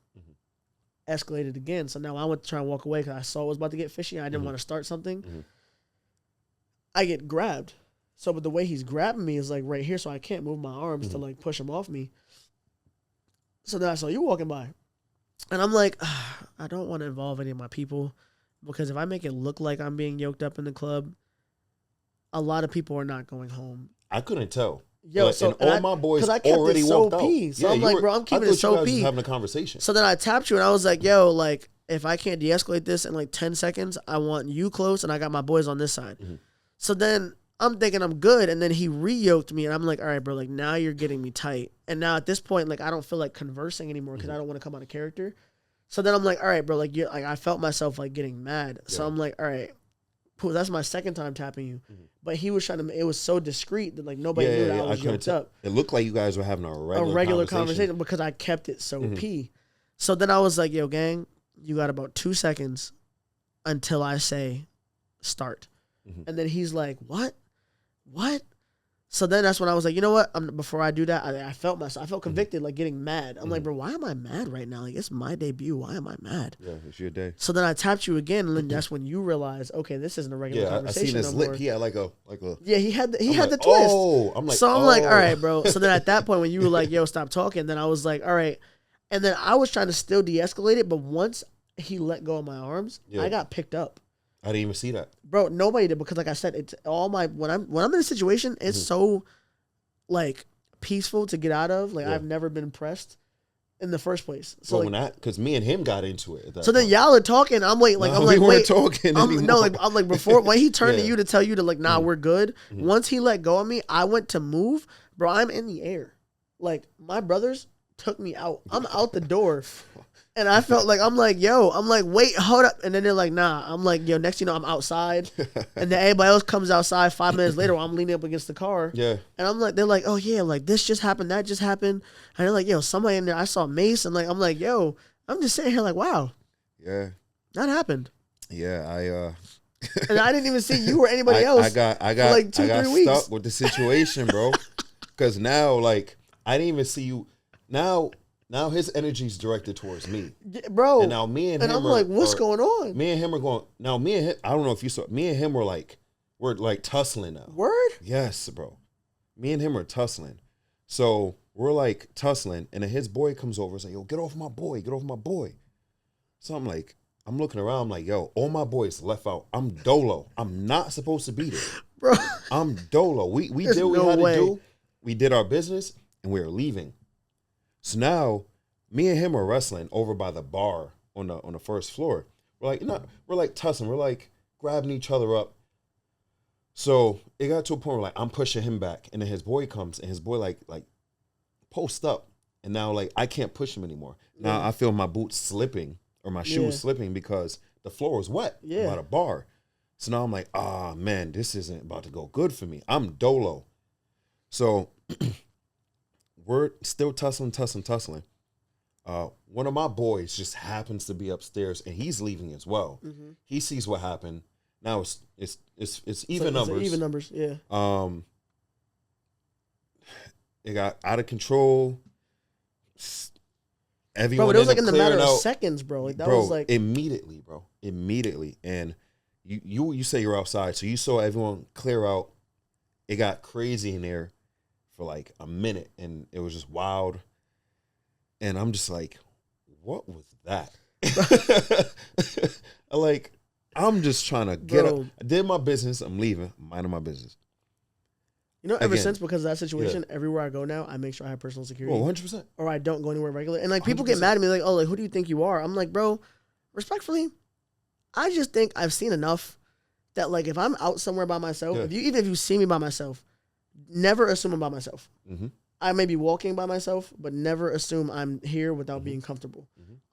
But if I throw an event, like I make sure I at least have like 4 Even or if 5 it's guys. one, for me, at least one, especially when I'm out the country. Yo, at least personal security, one dude. bro, I think my next year I had Scar like following me, like to the T, like paid security. Yo, he walked every footstep I took. Yo, I gotta have a conversation with somebody. They're talking to me behind his hand. Yeah, I don't even care if it's my aunt. Like I had to like, oh no, she's good. She can come behind. And I'm like, yo, bro, like at this point, because it's like when I'm working, 9 times out of 10, that's like my most laxed space. Yeah. Because I'm so comfortable that I know I'm good that I'm not gonna say, yeah, I'm militant, but like you need to know that just because I look comfortable does not mean I'm like. I'm happy we had this conversation because to this day I was still confused as to what happened. And all I'm saying is, and that's the definition of the nice guy, church boy, whatever. Like, bro, one thing I will always say is like, there's a reason people feel safe with me, and it's because nothing ever goes wrong. Except that. Yeah. But even then, it's like I feel bad that you even end up in a situation because you were trying to help me. Yeah. But I'm like, it's one of those things where it's like, yo, even then, to even say that you were there, it's like, yo, all it takes is a second. Like, and then it could have got resolved a lot easier because again, I didn't know. So my boy, never drink alcohol in public, guys. We were deep. We were like 8 deep, maybe 10 deep. They stood by, and I'm like, nah, it's my boy. Go ahead. They're like, you sure? They're like, yeah. I'm like, yeah, I'll meet you outside. Because, again, I thought it was just a regular conversation. It was a regular conversation. I'm like, bro. It could have got resolved. I couldn't even say, like, oh, he wants to fight. Because I'm like, if I did that, then he would have known that I was on that type of time. Yeah. So I'm like, bro, but it's one of those things where it's like, yo, one, I appreciate you. But it's just like, yo, dudes, like, lose their common sense if they don't know who they're talking to. And I think a lot of times, I think it's the New Haven syndrome, like the hometown syndrome. Yeah. Like, people really get comfortable, like, thinking that because they see you or they know you, that, like, the scales haven't, like, tipped. You know what I'm saying? It's like, yo, like, respectfully, like, we're not the same anymore. Like, no. It's only obvious when it needs to be obvious. Humbly, so, like, respectfully with that. And, like, I don't mind talking to anybody. I'll be friends, I'll network, I'll make everybody feel valued. But, like, at the end of the day, if you ever, like, test the level of value between the two of us, like, I'm sorry, that's a conversation you're going to lose. Yeah, respectfully. And it's like, it's just one of those things that I worked way too hard to get to where I'm at, to lose it for somebody. Like, again, the nothing to lose syndrome. Yeah. If you have nothing to lose but you put it positive, I will forever help you. Like, you tell me, I don't care how busy I am, if you tell me you have a dream, I'll still help you on top of me working on what I got to work on. But if your nothing to lose contradicts my dreams, I'm sorry. Now we're in a space where that access you lose, you're going to feel it. And, That was a wild night, man. Wild night. This is why I don't do At clubs, least my fit was tough. Bro, this is why I don't do clubs, bro. And if I do, it's strictly on vacation where I'm with my people. Yo, can somebody in the comments, like, if this ever gets, like, public, this one segment, tell him the next vacation that he goes on, if my flight is not on the same itinerary, that he's not allowed to go on this trip because he has a little bit too much fun out there. Cancun's next month, bro. I'm going to Miami next month. Memorial Day weekend? No, sorry, this month. Cancun's this month. Memorial Day weekend, bro. It's too late, though. It's all booked up. But, I do my yearly Jamaica trip. Yeah, December. We'll lock in. Yeah. See, you already know the month. Yeah, because I saw it and I was sitting here. You would have thought that this man was sitting here running for president of another country. Like, this man went to Jamaica and was sitting there, bro. Like, you would have thought that he was like, yo, I just won my campaign and now I'm sitting here giving back to the community. That's how much fun it looked like he had. Like, everybody else, I walked on your story one time, like, bro, we know you work out. Yeah. But, like, bro, I didn't know you really be in the gym for real. I'm like, bro, this man is on vacation winning a push-up contest. Yeah. I'm like, yo, bro. At the time, I could only do like 5 push-ups. Like, now, I be in Harson's. I be in the gym a little bit. You know what I'm saying? I be in there. I could do a little more push-ups now. Powerhouse, though. Powerhouse, New Haven. Yo, everybody can tell me to go to Powerhouse. Powerhouse, New Haven. That's right off Exit 8, right? Right off Exit 8. Real gym. Old school equipment. I'm about to have to tap in. Check them out. I'm like, yo, hey, this is what Arson's trained me for. I'm here for Powerhouse. I'm in the house. I don't have much power now. But yeah. It comes with time, though. But, again, for situations, you might have to get physical with someone. Yeah. Even, let's say you can't fight. If you have a strength advantage, that might level the field a bit. It might put you above, or it might just raise you just even. Just enough to be even, yeah. Just enough to, all it takes is one good shove to get you the space you need. Yeah. Bro, and then also, bro, I try to push this in men as well. Try to be complete as possible. Take up some type of combat sport. So for me, it was boxing. Lift weights, get strong. but not just lift weights and be, get strong and be stiff, but like do some type of combat sport where you have to be agile. Yeah. You just can't be, big and unable to move. Yeah. I run a lot too, especially during the summer. I do 1.5 miles. I try to cut my time out every time I run. So you lost me. Yeah, I'm telling you, bro. Because, bro, the biggest thing about fighting isn't even strength. It's the stamina. It's endurance. Yeah. Like, this Bro. dude could be a significantly way better fighter, but he could only last 45 seconds in a fight. And in a fight, let's say you can't fight, but your endurance, you can go 5 minutes. He's going to tire out, and you're whooping him for 4.5 minutes. Or 4 minutes, bro, whatever. God forbid you do well in your first 30 seconds, but now his boy hop in and you ain't got another 30 seconds in you. Like, now you're cooked. I've been in situations, bro, where the initial dude I'm going up against has no endurance, and his boy will hop in it, and his boy also has no endurance, and you still come up on top because you can last endurance longer. is important. Yeah, bro.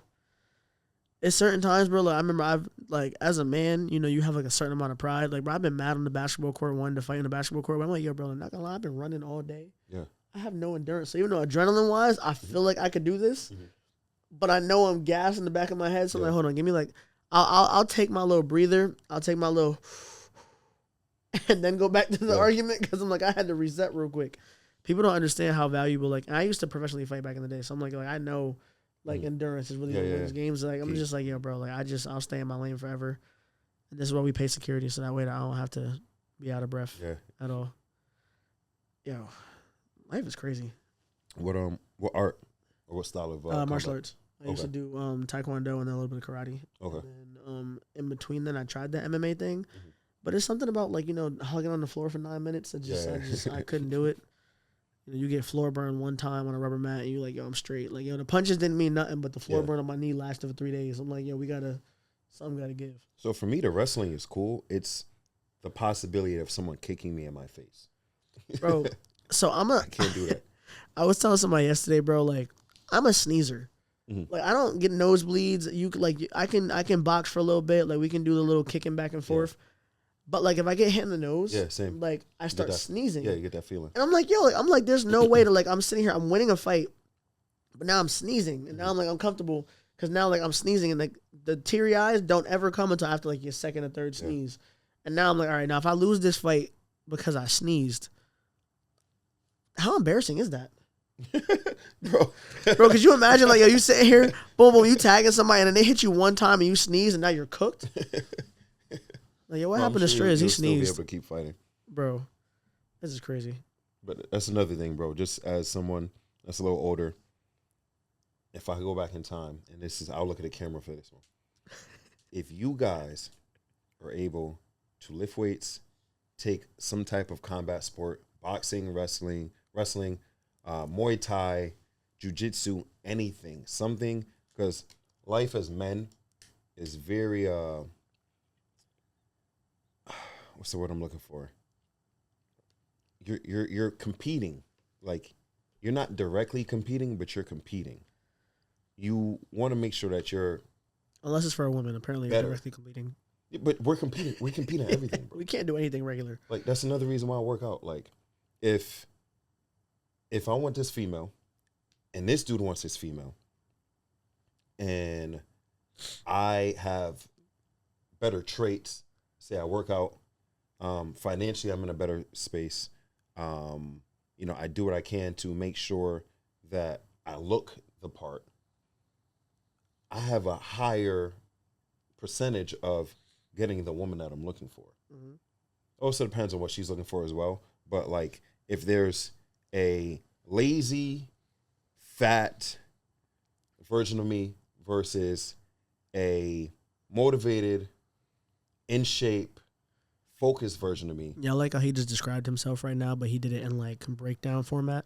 He was like, versus the current version of me. He said, nah, the motivated. But she's going, I'm assuming she's going to pick the version of me that has worked harder. That's the latter, yeah. Yeah.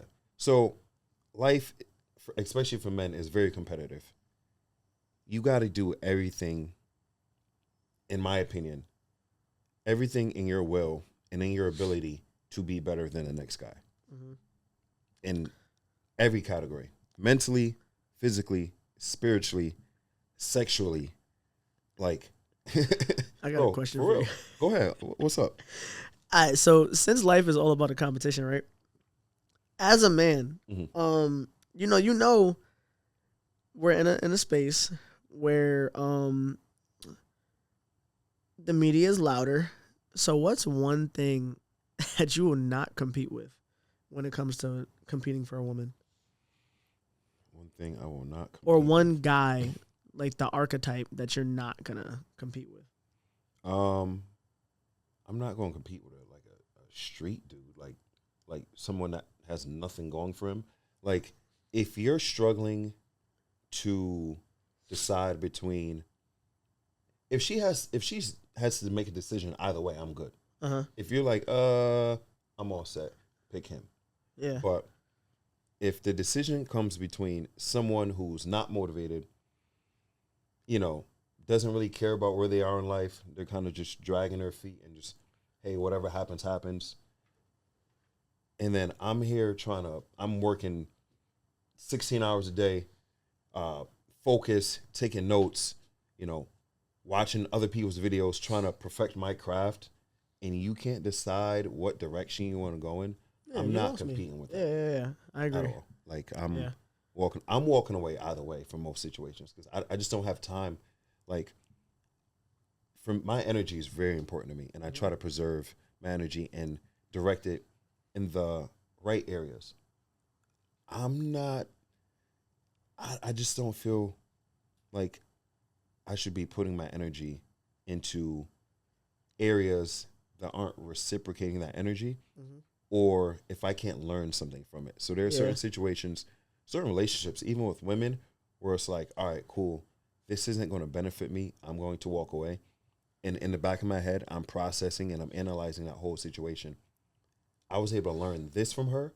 I was able to learn this from her. And I know to avoid A, B, and C, but this is a good trait that I should look for in another woman. Hey, she did this and I really valued that. This is something I should look for. And if this woman doesn't have it, if it's something I can teach her, then that's valid. But it's like the give and take. Yeah. And then there's certain dudes, like, for example, I forgot her name. It starts with an A. She said her man needs to give her, like, I don't remember what it was, like $50,000 a month or something like that, and he has to pay her bills. You remember this? I think her name was. It starts with an A. I don't know if it was like Aja or Asia or Aisha or something like that.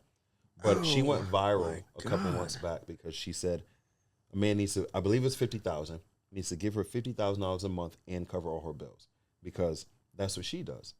And I'm like, a lot of dudes like, yo, this woman's bugged out. She's crazy. But in my mind, I'm saying to myself, damn, how can I get to a level where I can do that? Even if I won't want to, the fact like you that still there are men there. Capable that can do that and have done it, because she might be. I think we should start like a tax fraud company. Because I'm like, yo, if people do that, I'm like, yo, I'm just factoring in. Like, I'm like, yo, even at like my highest peak, for me, because like essentially, bro, when you think about stuff like that, I think like now that we just switched to business at this point, because now it's like, yo, as a man, you can look at how much you gross a month, and you're like, yo, if you make between 10 and 20K a month as a man, like comfortably, well, but actually between like broke. 4 and 20 a month is like decently successful. But when you look at the men who we look at, for us, no, it's nothing. I'm like, bro, I blow that in a week, and then I have to refigure out whatever. So I'm like, bro, like if I like being an entrepreneur, you can either have 10K in your account or you can have $5 in your account, and it's all within the same 24 hours. That's everything that comes with it. Yeah, because it's like there's constant investments. There's everything else you got to pay for. So to think that there's somebody out there who can like, yo, you know what? My girl could just take 50K for nothing. Like, bro, you know how much value you must have to have financially where you can just throw that kind of money away? Like me being 26, yes, there are 26-year-olds who can do this. But me, I will never sit here and lie. That is something I will sit here and be like, yo, can't front. I got to get there. I got to lock in. I got to figure something out. Because it's like, yo, to be able to just throw 50K away is crazy. That means you're able to spend comfortably, like at least, even if you just double it and say the other half is for yourself. Yeah. That's at least 100K a month. Yeah. Which is a lot of money. Yeah. That's people's, That's a lot of people's 2-year income. And not even to be able to save that. That's just what they spend in 2 years. A lot of people on average, like even if you make $100K a year, you're really only able to save 10 to 15% of that. Yeah. And depends on your living situation as well, sometimes more. But it just puts you in a state of mind. And I don't, like, a lot of guys don't get it. Like, yeah, she's saying this, bro, but there are people that are actually able. Like, look up your favorite basketball player. That should be a slap in the face. Like, if you think that, oh, I would never spend that. Like, no, that just means that, honestly, like, you are comfortable with the income that you have. Yeah. You're not able to do that. And so you can't see yourself with that much money to even be able to do that. So that means and mentally, like, you're settling in the space. You're like, oh, what? He's blowing $50K on a woman? I could never do that. I would never. But it's like, bro, like, you're making $5K a month and struggling. So, of course, you can never do that. Like, it's not because of the attitude of her being disrespectful. It's just because you physically cannot do that. And it should also drive you to say, hey, I want to be able to do this. I want to be in that tax bracket where I can say, you know what, babe? It's $50,000. Go have fun. You feel me? Like, and some men will hear the once a month thing and still never do that once a year. Yeah. It's difficult. It's not easy. Like I was saying, go look at your favorite athlete. Google your favorite athlete and see how much they're making a year. Like Shai Gilgeous-Alexander. I saw him play recently, and I'm like, yo, like, great player. I'm like, I want to, like, what this dude's cashing out. Crazy money, bro. Hundreds of thousands of dollars a week. Or per game, I believe it was. It was something crazy, like 100 something, whatever it was. It was insane that these people are making this, like, per game. Like, why wouldn't you want to be able to do that? You know what I'm saying? Like, yo, like, it's at that point, that's throwaway money for them. Yeah. If I have $100 and I give you 50 cents, like, who cares? It's all about the portion of, like, how much you're really making for it. Then it's like, do these women actually value these dudes? Nah, because I mean, some do. You can't say but like, it's just one of those things that, like, I think, again, the level of comfort. Like, sometimes, like, as easy as you get it, you think that it's always going to be that easy until you don't have that anymore, and then all of a sudden it becomes a standard that's never reached again. Yeah. It's like everybody's like, oh my God, like, my standards are high. Yeah, but it's only high because of the man you didn't value in the first place. Or your standards are high from visualizing other women's relationships. But don't know how hard it is to get that. Yeah, and you've never been in that shoe or that heel. If there's 100 women in the room and there's 100 men in the room and every single woman says, I need a man who can make X amount of money and do X, Y, Z. 98 are going to be single. 98 are going to be single. And they'll still hold on to that and then not be realistic. And at that point, like, you have to remember, some of you guys, like, going into that room, some women will still have to work. Some women will have to go 50-50. Some women will have to just marry for happiness. Yeah. Some women might make more than a man. But at some point, you have to remember to be realistic. And I think reality is the one thing we got away from in this society. It's like reality checks are the one thing nobody can afford anymore. Yeah. And it's crazy. A lot of these people are portraying a certain lifestyle. They don't have that money that you may think they have. Because it's so easy to lie now. Yeah. You can rent a PJ for between, like, $5 and $20K for a couple of hours now. And, like, if you and your homeboy just pull together, like, your last month's checks, y'all can pay for a PJ and have girls thinking that he lives this lifestyle. The whole time, no, that's the rental car on Turo. It's just a plain version. And it's like, now you're looking at this guy like, oh, yeah, now he put me on the PJ once. He has to do that all the time. Like, yo, what if that was just his way of treating himself, and now you don't know how to just stay in a certain lane or a certain focal point? Some people have to remember, like, some luxuries aren't always somebody's lifestyle. It's still a luxury for a reason. But being able to buy it and being able to afford it, two different things. Yeah. What advice would you give to your younger self? So you growing up, let's say you were at 17, so roughly 10 years ago. What advice would you give yourself? That was, like, right before my first entrepreneurship endeavor / first relationship. I think what I would have told myself was to be smarter with the money that you touch. 100%. I think that I was used to getting money a little bit faster than most on, like, an entrepreneurial level. That I think that, and it's funny, I started selling candy first. But I was making, like, almost $3,000 a week selling candy. Holy at crap. 17. Where were you selling candy at, bro? Because I need in my high school. I need to get put on, bro. In my high school. But it was like my grandfather was like, oh, like, here's $20 a day to go stay after school to go to volleyball games and help out with the team. And when my previous entrepreneurship teacher, RIP Mr. Heller, and was like, yo, you can't help out with the fundraisers when the girls would sell candy, because I wasn't actually a girl on the team. Yeah. That I was like, yo, I'm your best entrepreneur student, so let me rock out. And he's like, no, because I just can't let you do that. So I'm like, okay. I went to my grandfather. I was like, yo, can I get my $20 a week? I mean, my $20 a day. Can I get like 100 for the week and go to Sam's Club and spend 100 on candy and just see if I can sell it? And That's a good idea. I went back and was like, just to see if I could do it like proof wise. And when I did it, it was like I sold out in a day, and like that $100 was $450. Every school had that guy. So and then I'm like, all right, like that was $450 off of 100. So I'd like quadruple my investment, and it wasn't even my money to go into it from the first place. So technically, like, this is all profit. Yeah. So then I said to my grandfather, I'm like, hey, okay, so if this 100 could make me 450, and I still have 4 more weeks in this month because it was like a 5-week month, I'm like, hey, can I just get the other 400? Went to the store, bought that, and that 400 was almost $2,500 worth of value. So now when I sold that, at that point I already had $3,000 in just profit. So now I said to my grandfather, hey, can I just get my 500 every month? Yeah. And then be like, hey, this is upfront, and I won't ask for it every single day.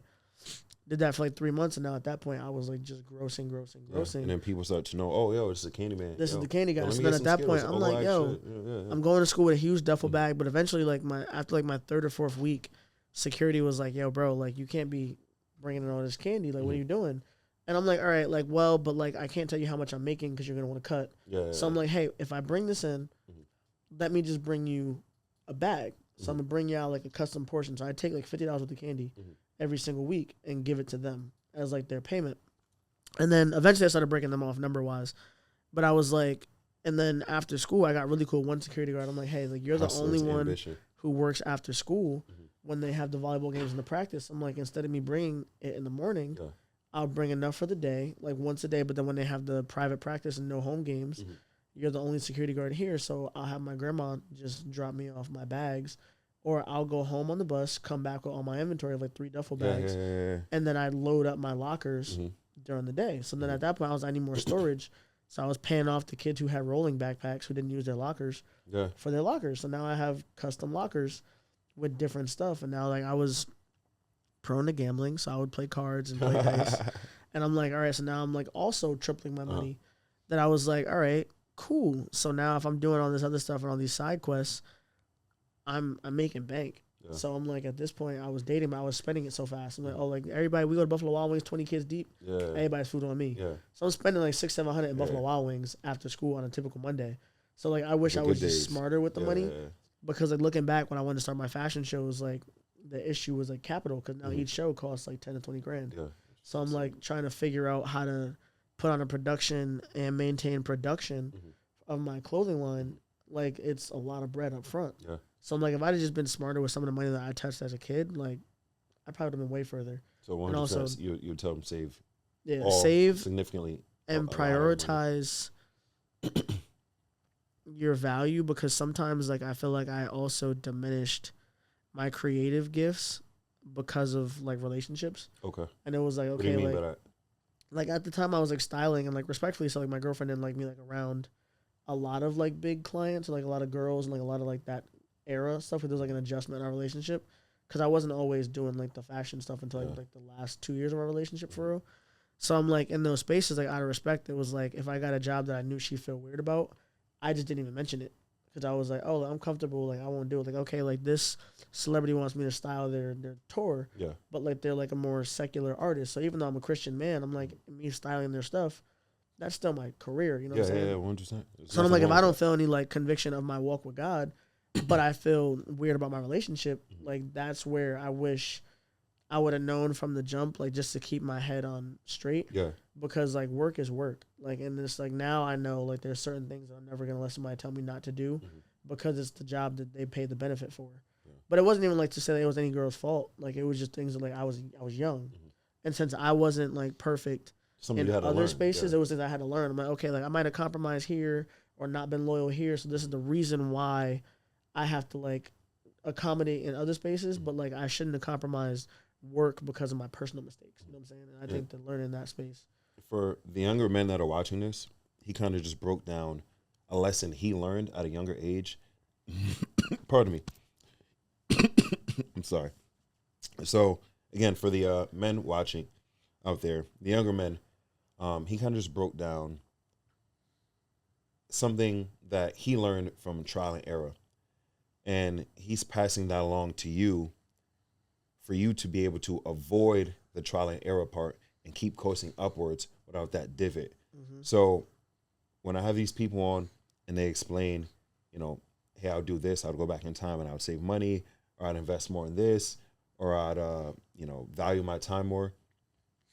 We're telling you guys this stuff because you can learn from this and you can avoid taking certain dips or falling into certain traps or falling into certain hard times that we had to fall into growing up.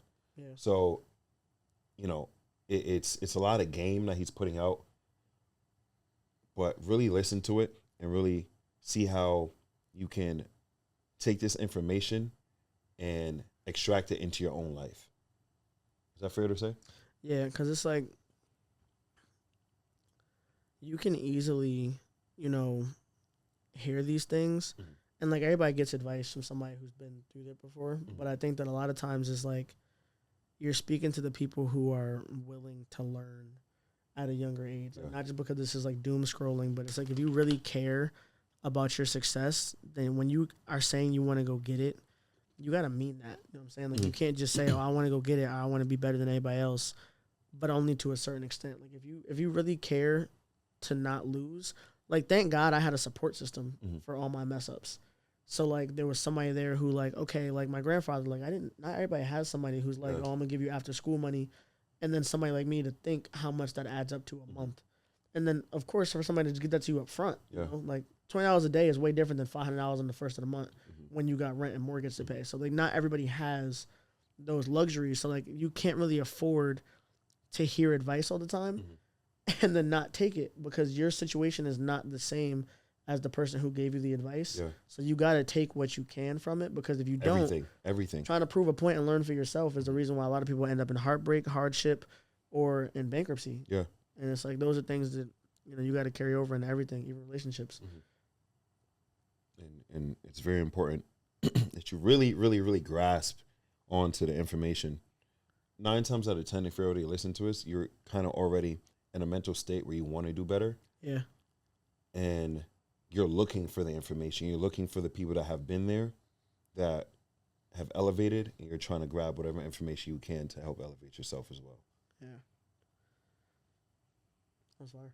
Well, where do you see your future, like going with just with this industry? You know, for anybody that saw Michael Jackson, there was a part where he was like looking for new management, and he found the guy that was willing to take him to the top, and he was, I want to be the biggest artist in the world. And not even like, yeah, he wanted it for himself, but he also wanted to make a difference in the world. I want to be one of the biggest designers in the Christian space, to be able to be in the world and still make a difference. You know, I want to be in the same room as like Drake and everybody else, but not because I sold myself short of God's promise. I want to be like the Christian designer who's so creative that like no matter what we're talking about, like, you know my values, but you also know my worth. And I think that in that space, I still want to be the biggest, or one of the biggest at the end of the day, just to make a difference at the same time though. So for someone that's interested in working with you, possibly doing a collaboration, or just seeking more information, maybe guidance, like how can you be reached? Mainly through, I think the easiest way is I'd say on Instagram, because I've run a couple of accounts. So if you message one of them, I'll either see it, or like I said, Lacey, my assistant, will see it if you DM the selected account, which is the selected.us, which is my main easy to reach account. But Strizz is my main Instagram account. So of course, you know, follow me, you know, take care of what you got to take care of. I'm always going to be here for the community. But I might not be as accessible, so catch me while you can. How about like websites, any type of like sales stores, pop-ups? Be on the lookout, because I currently don't have like my website is like a long name, so it's like in the bio of all my stuff. But I think that my next fashion show, August 13th, is going to be one to look out for. I'd say my end of the year show, my Miami one, is going to be like a movie. That's like December, I think, 5th, whatever that Saturday is of that first week. It's Art Basel, and we're going to have some fun down there. Oh, that's Art Basel weekend? Yeah. And my birthday is the same week. Oh, I might have to adjust my Jamaica trip. Yeah, we have a little movie. Art Basel last year was crazy. That was my first one. Yo, me and my close friend Marcus, he's the one that runs like all of my like video stuff. Mm-hmm. I kid you not, like we went down there and like he's been with me like since I started. So like every video, every commercial that like actually makes sense, he's done. I wouldn't be who I was if it weren't for him. But I kid you not, when we first went to Miami, bro, we got down there and we're like, all right, like we're just gonna go chill. We're gonna go do XYZ. And go pass some time. We go bowling because like nobody, bro. It's like 15 of us in this mansion that we had copped to shoot. Like I paid for a mansion like for my team to shoot this huge commercial, and we're down there. And we're like, yeah, bro. Like, anybody want to go bowling? Like I think it's gonna be some celebrities there. Like I'm trying to network and do XYZ, and like of course like my name is like big enough in Miami now. That, like I have connects down there. I'm friends with like the owners of, like Godspeed, a few other brands. But we get down there and we're like, yo, like we're just going to get some food, like and go bowling and network. We walk in, we're getting wings. And then the dude that I'm talking to is like Odell Beckham's neighbor. And like I'm showing him like, oh, he's like, oh, what do you do? I'm a designer. Like here's one of my pieces that Odell had on recently. He's like, oh, that's my neighbor. I'm like, yo, what? Yeah. And then like I go over, I'm leaning in the section while he's like, he invites me in the section. We're sitting here talking. I'm not bowling though because I'm not trying to show off my talent. You know what I'm saying? Come see me, man. We can run that. Hey. So we're sitting there and like I knock over a jacket, bro. Like it's Gunna's jacket. Like I turn around, Gunna had just had a performance 2 hours prior. Crazy. And like you think he'd be at an after party, like bro, Gunna is literally 3 feet away from me. I knock over his jacket. He didn't even notice. And I'm like, oh, my fault. And I look over and I'm like, oh, what up, Gunna? And like I turn back around and keep talking. And like in the back of my head, I'm like, hold up. And I look over, Offset. Yeah. Like, yo, everybody Crazy. is just in the same Miami, space. though. Miami's that spot, bro. Yo, and speaking of Miami, young Miami is 3 feet away from them. So I'm just sitting here, I'm like, yo, and then mad NFL players that already knew me, basketball players that already knew me. Word. And it's like, yo, now I'm sitting here with like former fashion guys I rock with. So now it's mad designers, mad influencers. And it just felt like home, but it's one of those things that like the lifestyle is so quick, but it's so fun at the same time. It doesn't feel like work all the time. But like, of course, stay serious. Stay locked in. But like, yeah, like I kid you not, like it's just one of those things that, like Miami this year, we're not shooting a commercial. We're making a movie. I gotta adjust my trip now, man. Yeah.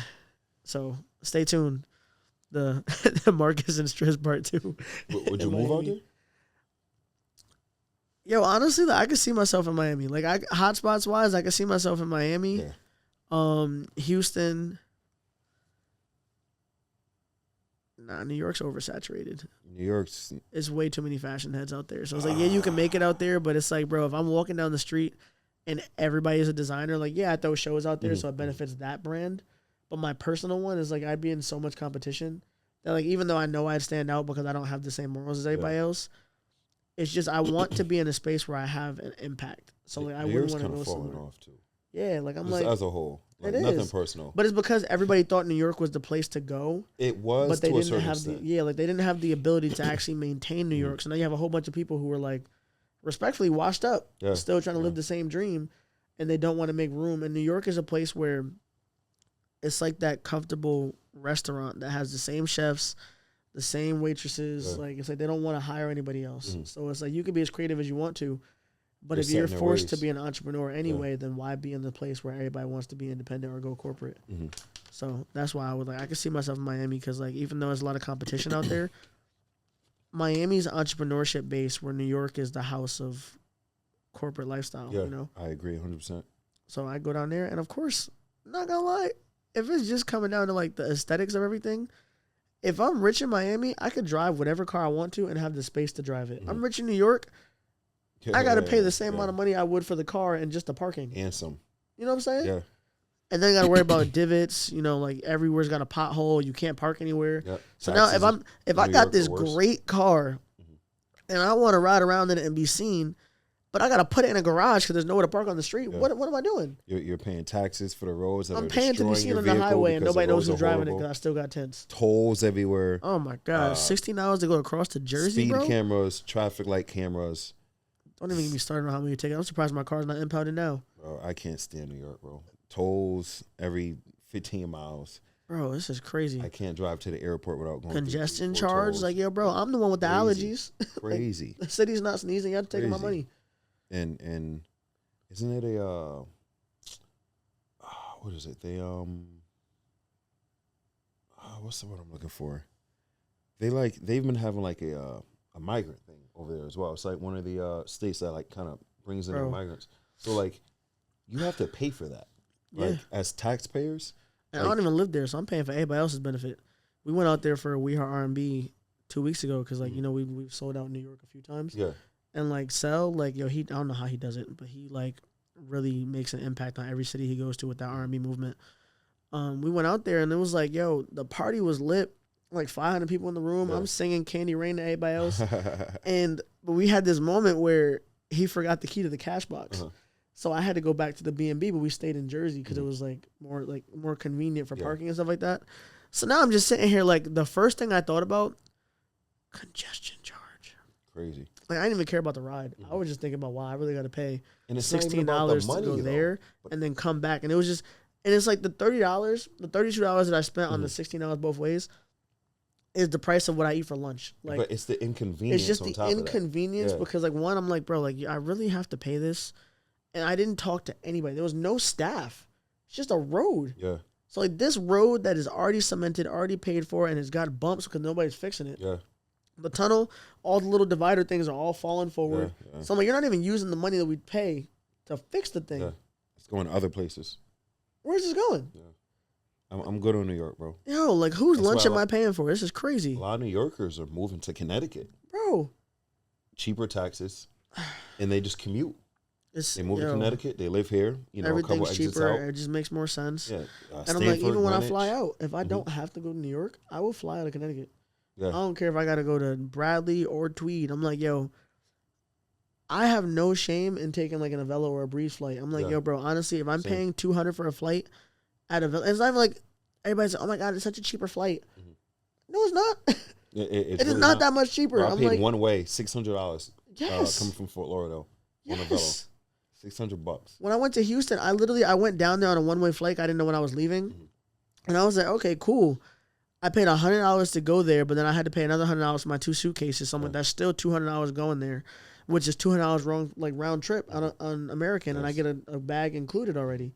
So I'm like, all right, I'm already paying more, and it's just one way. And then I didn't know that the freaking Derby was going on at the time last year. And when I'm trying to come back, it was $642 to come back on a Velo. Yeah. And every other airline was just as expensive. I'm like, this is for me to fly into New Haven. So like people will sit here and crack jokes, but I'm like, yo, bro, I don't know if you got to be richer to be more convenient or what, because like you can fly to New Haven and pay the same amount of money. Yeah, Velo is also more respectable. It's not like a Spirit airline. Rest in peace to Spirit. Spirit Airlines out of business now. It was about time. Though. We'll really see who goes on trips now without Spirit being. now you can really. Now you can really see. I'm like, yo. These women taking trips every week. Like, how are you doing this? Now we'll really be able to tell. Yo, honestly, since you said that, let's really talk about it for like 2 seconds, because the way that every girl will have you thinking, if you don't give them $100K a year, they can't live with you because they're used to traveling. Let's break down how they travel.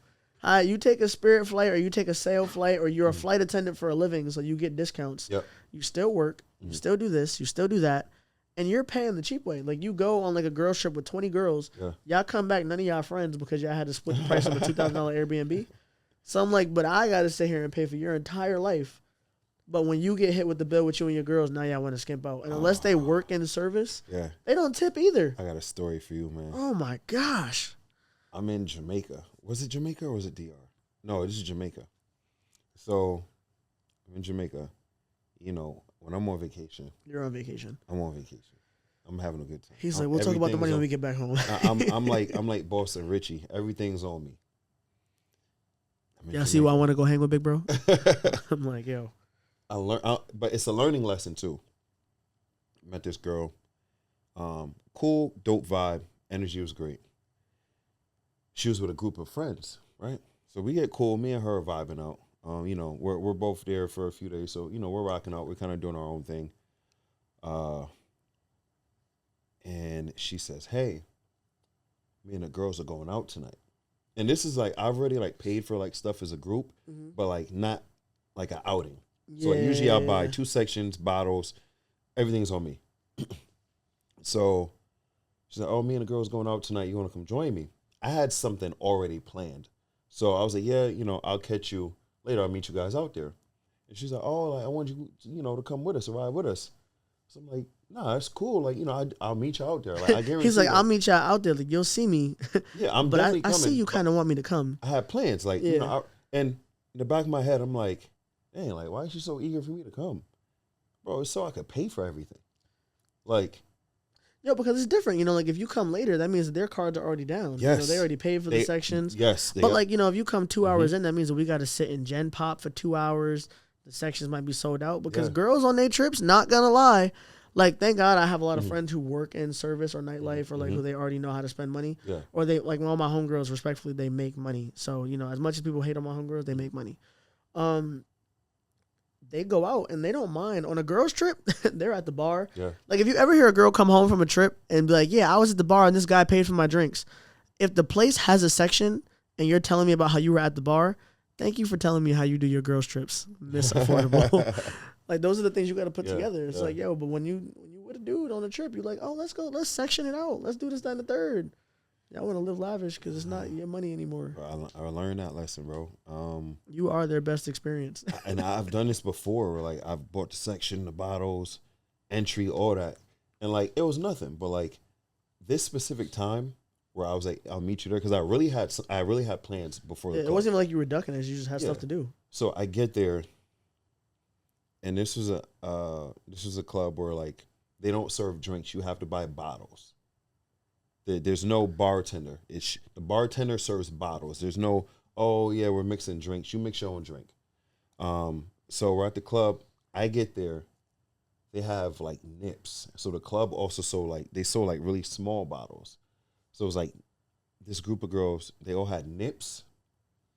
And they had one, like, I can't even say it was a section. It was a table. So I get in there, and it's just like, oh, and water. Nips, bottles of water, and it's like, damn, like, so she comes over to me, she's like, oh, let's take a shot. So in my head, I'm like, I didn't know that the club no longer served drinks, because they used to serve drinks. Yeah. They only have bottles.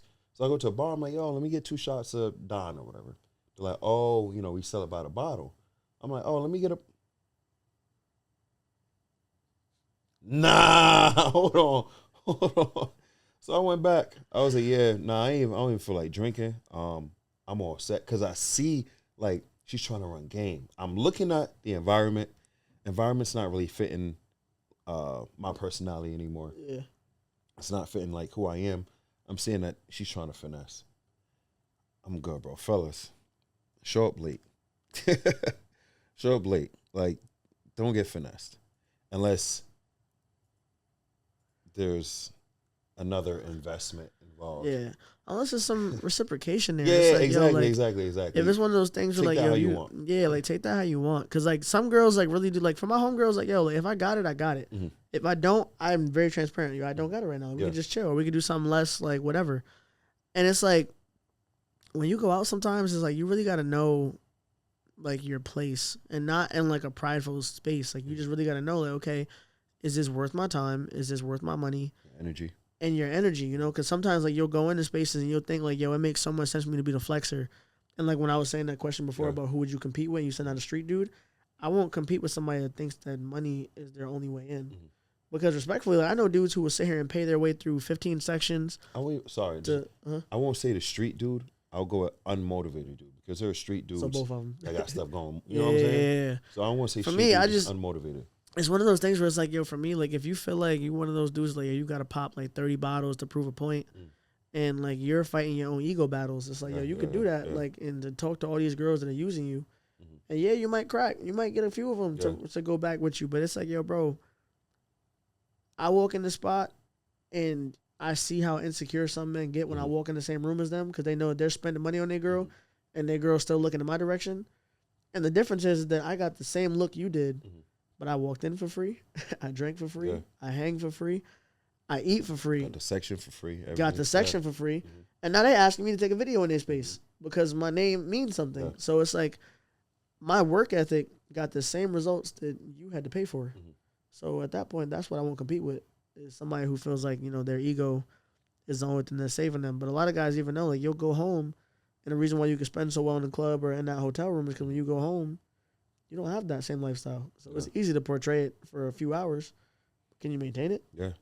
So it's another thing. Gotta spoke on what you may get back after spending a certain amount with certain individuals.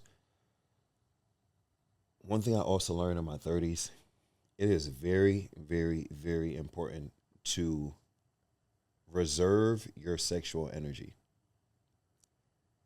It is That's biblical, brothers. For real. And I didn't learn this until I hit my 30s. There's a bond that you make with that woman. Whether it's a one-time thing or it's something going on for a couple months or even a year, a couple years, whatever.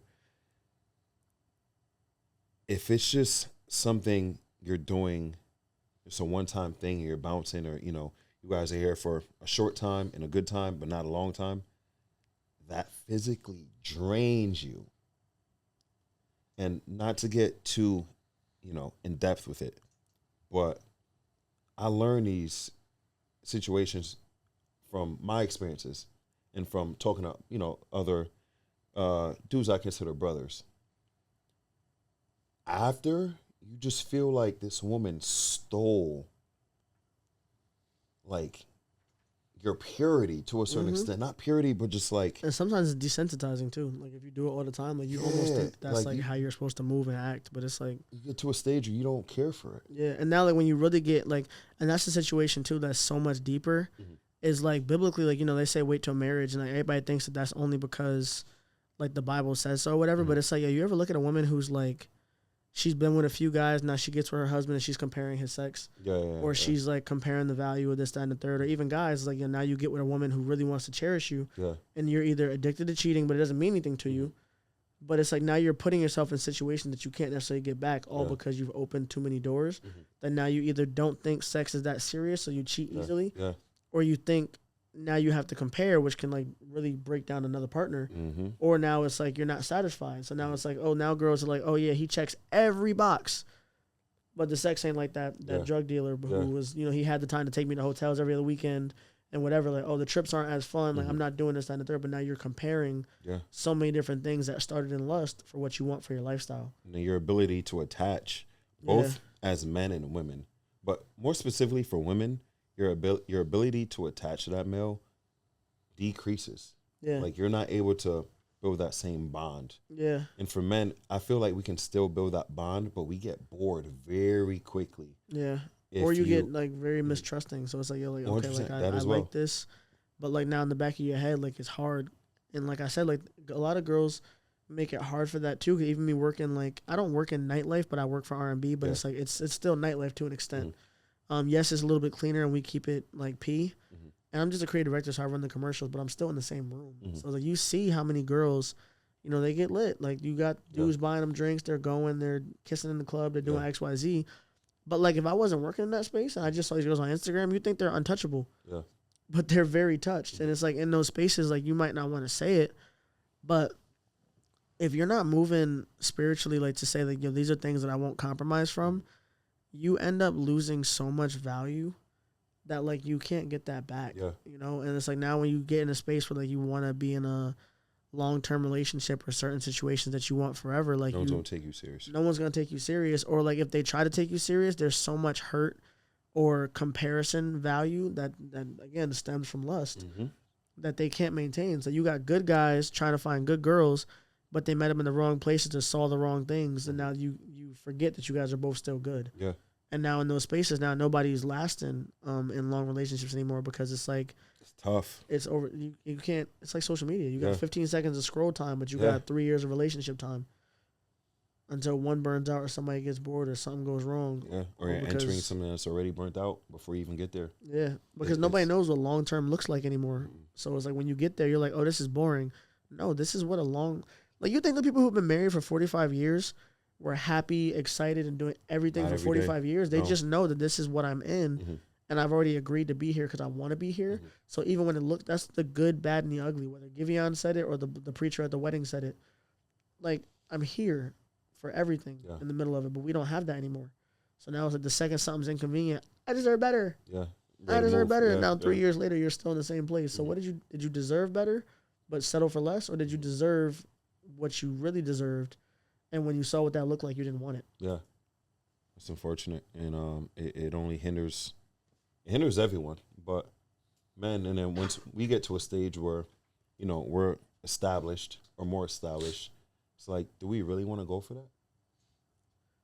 Yeah, especially when you have the not pick of the litter, but like when you have more options. More options, yeah. A man with options is a dangerous thing because it's like you really can't impress them financially with women or anything like that. Like we really can move however we want, and it's like in those spaces, it's like I could walk in the room and not care, because you weren't what got me in the room. So whatever I saw in that room, I wasn't here for you in the first place because I didn't know you were here. Facts. Dang, that's a bar. No, we definitely gotta run this back for sure. Definitely gotta run this back. Conversations definitely.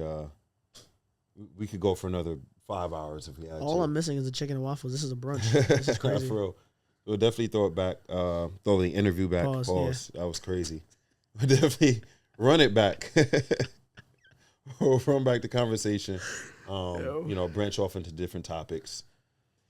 But I appreciate it, bro.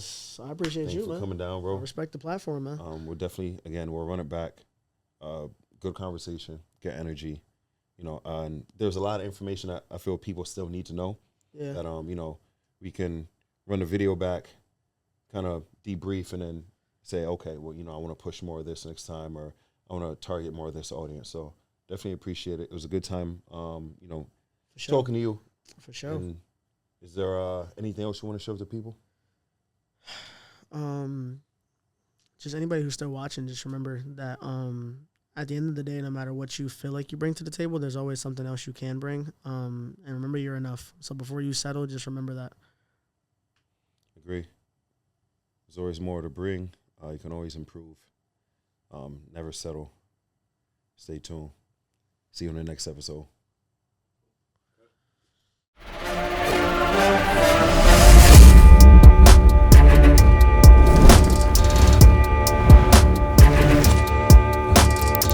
What's going on, guys? It's your boy East Coast.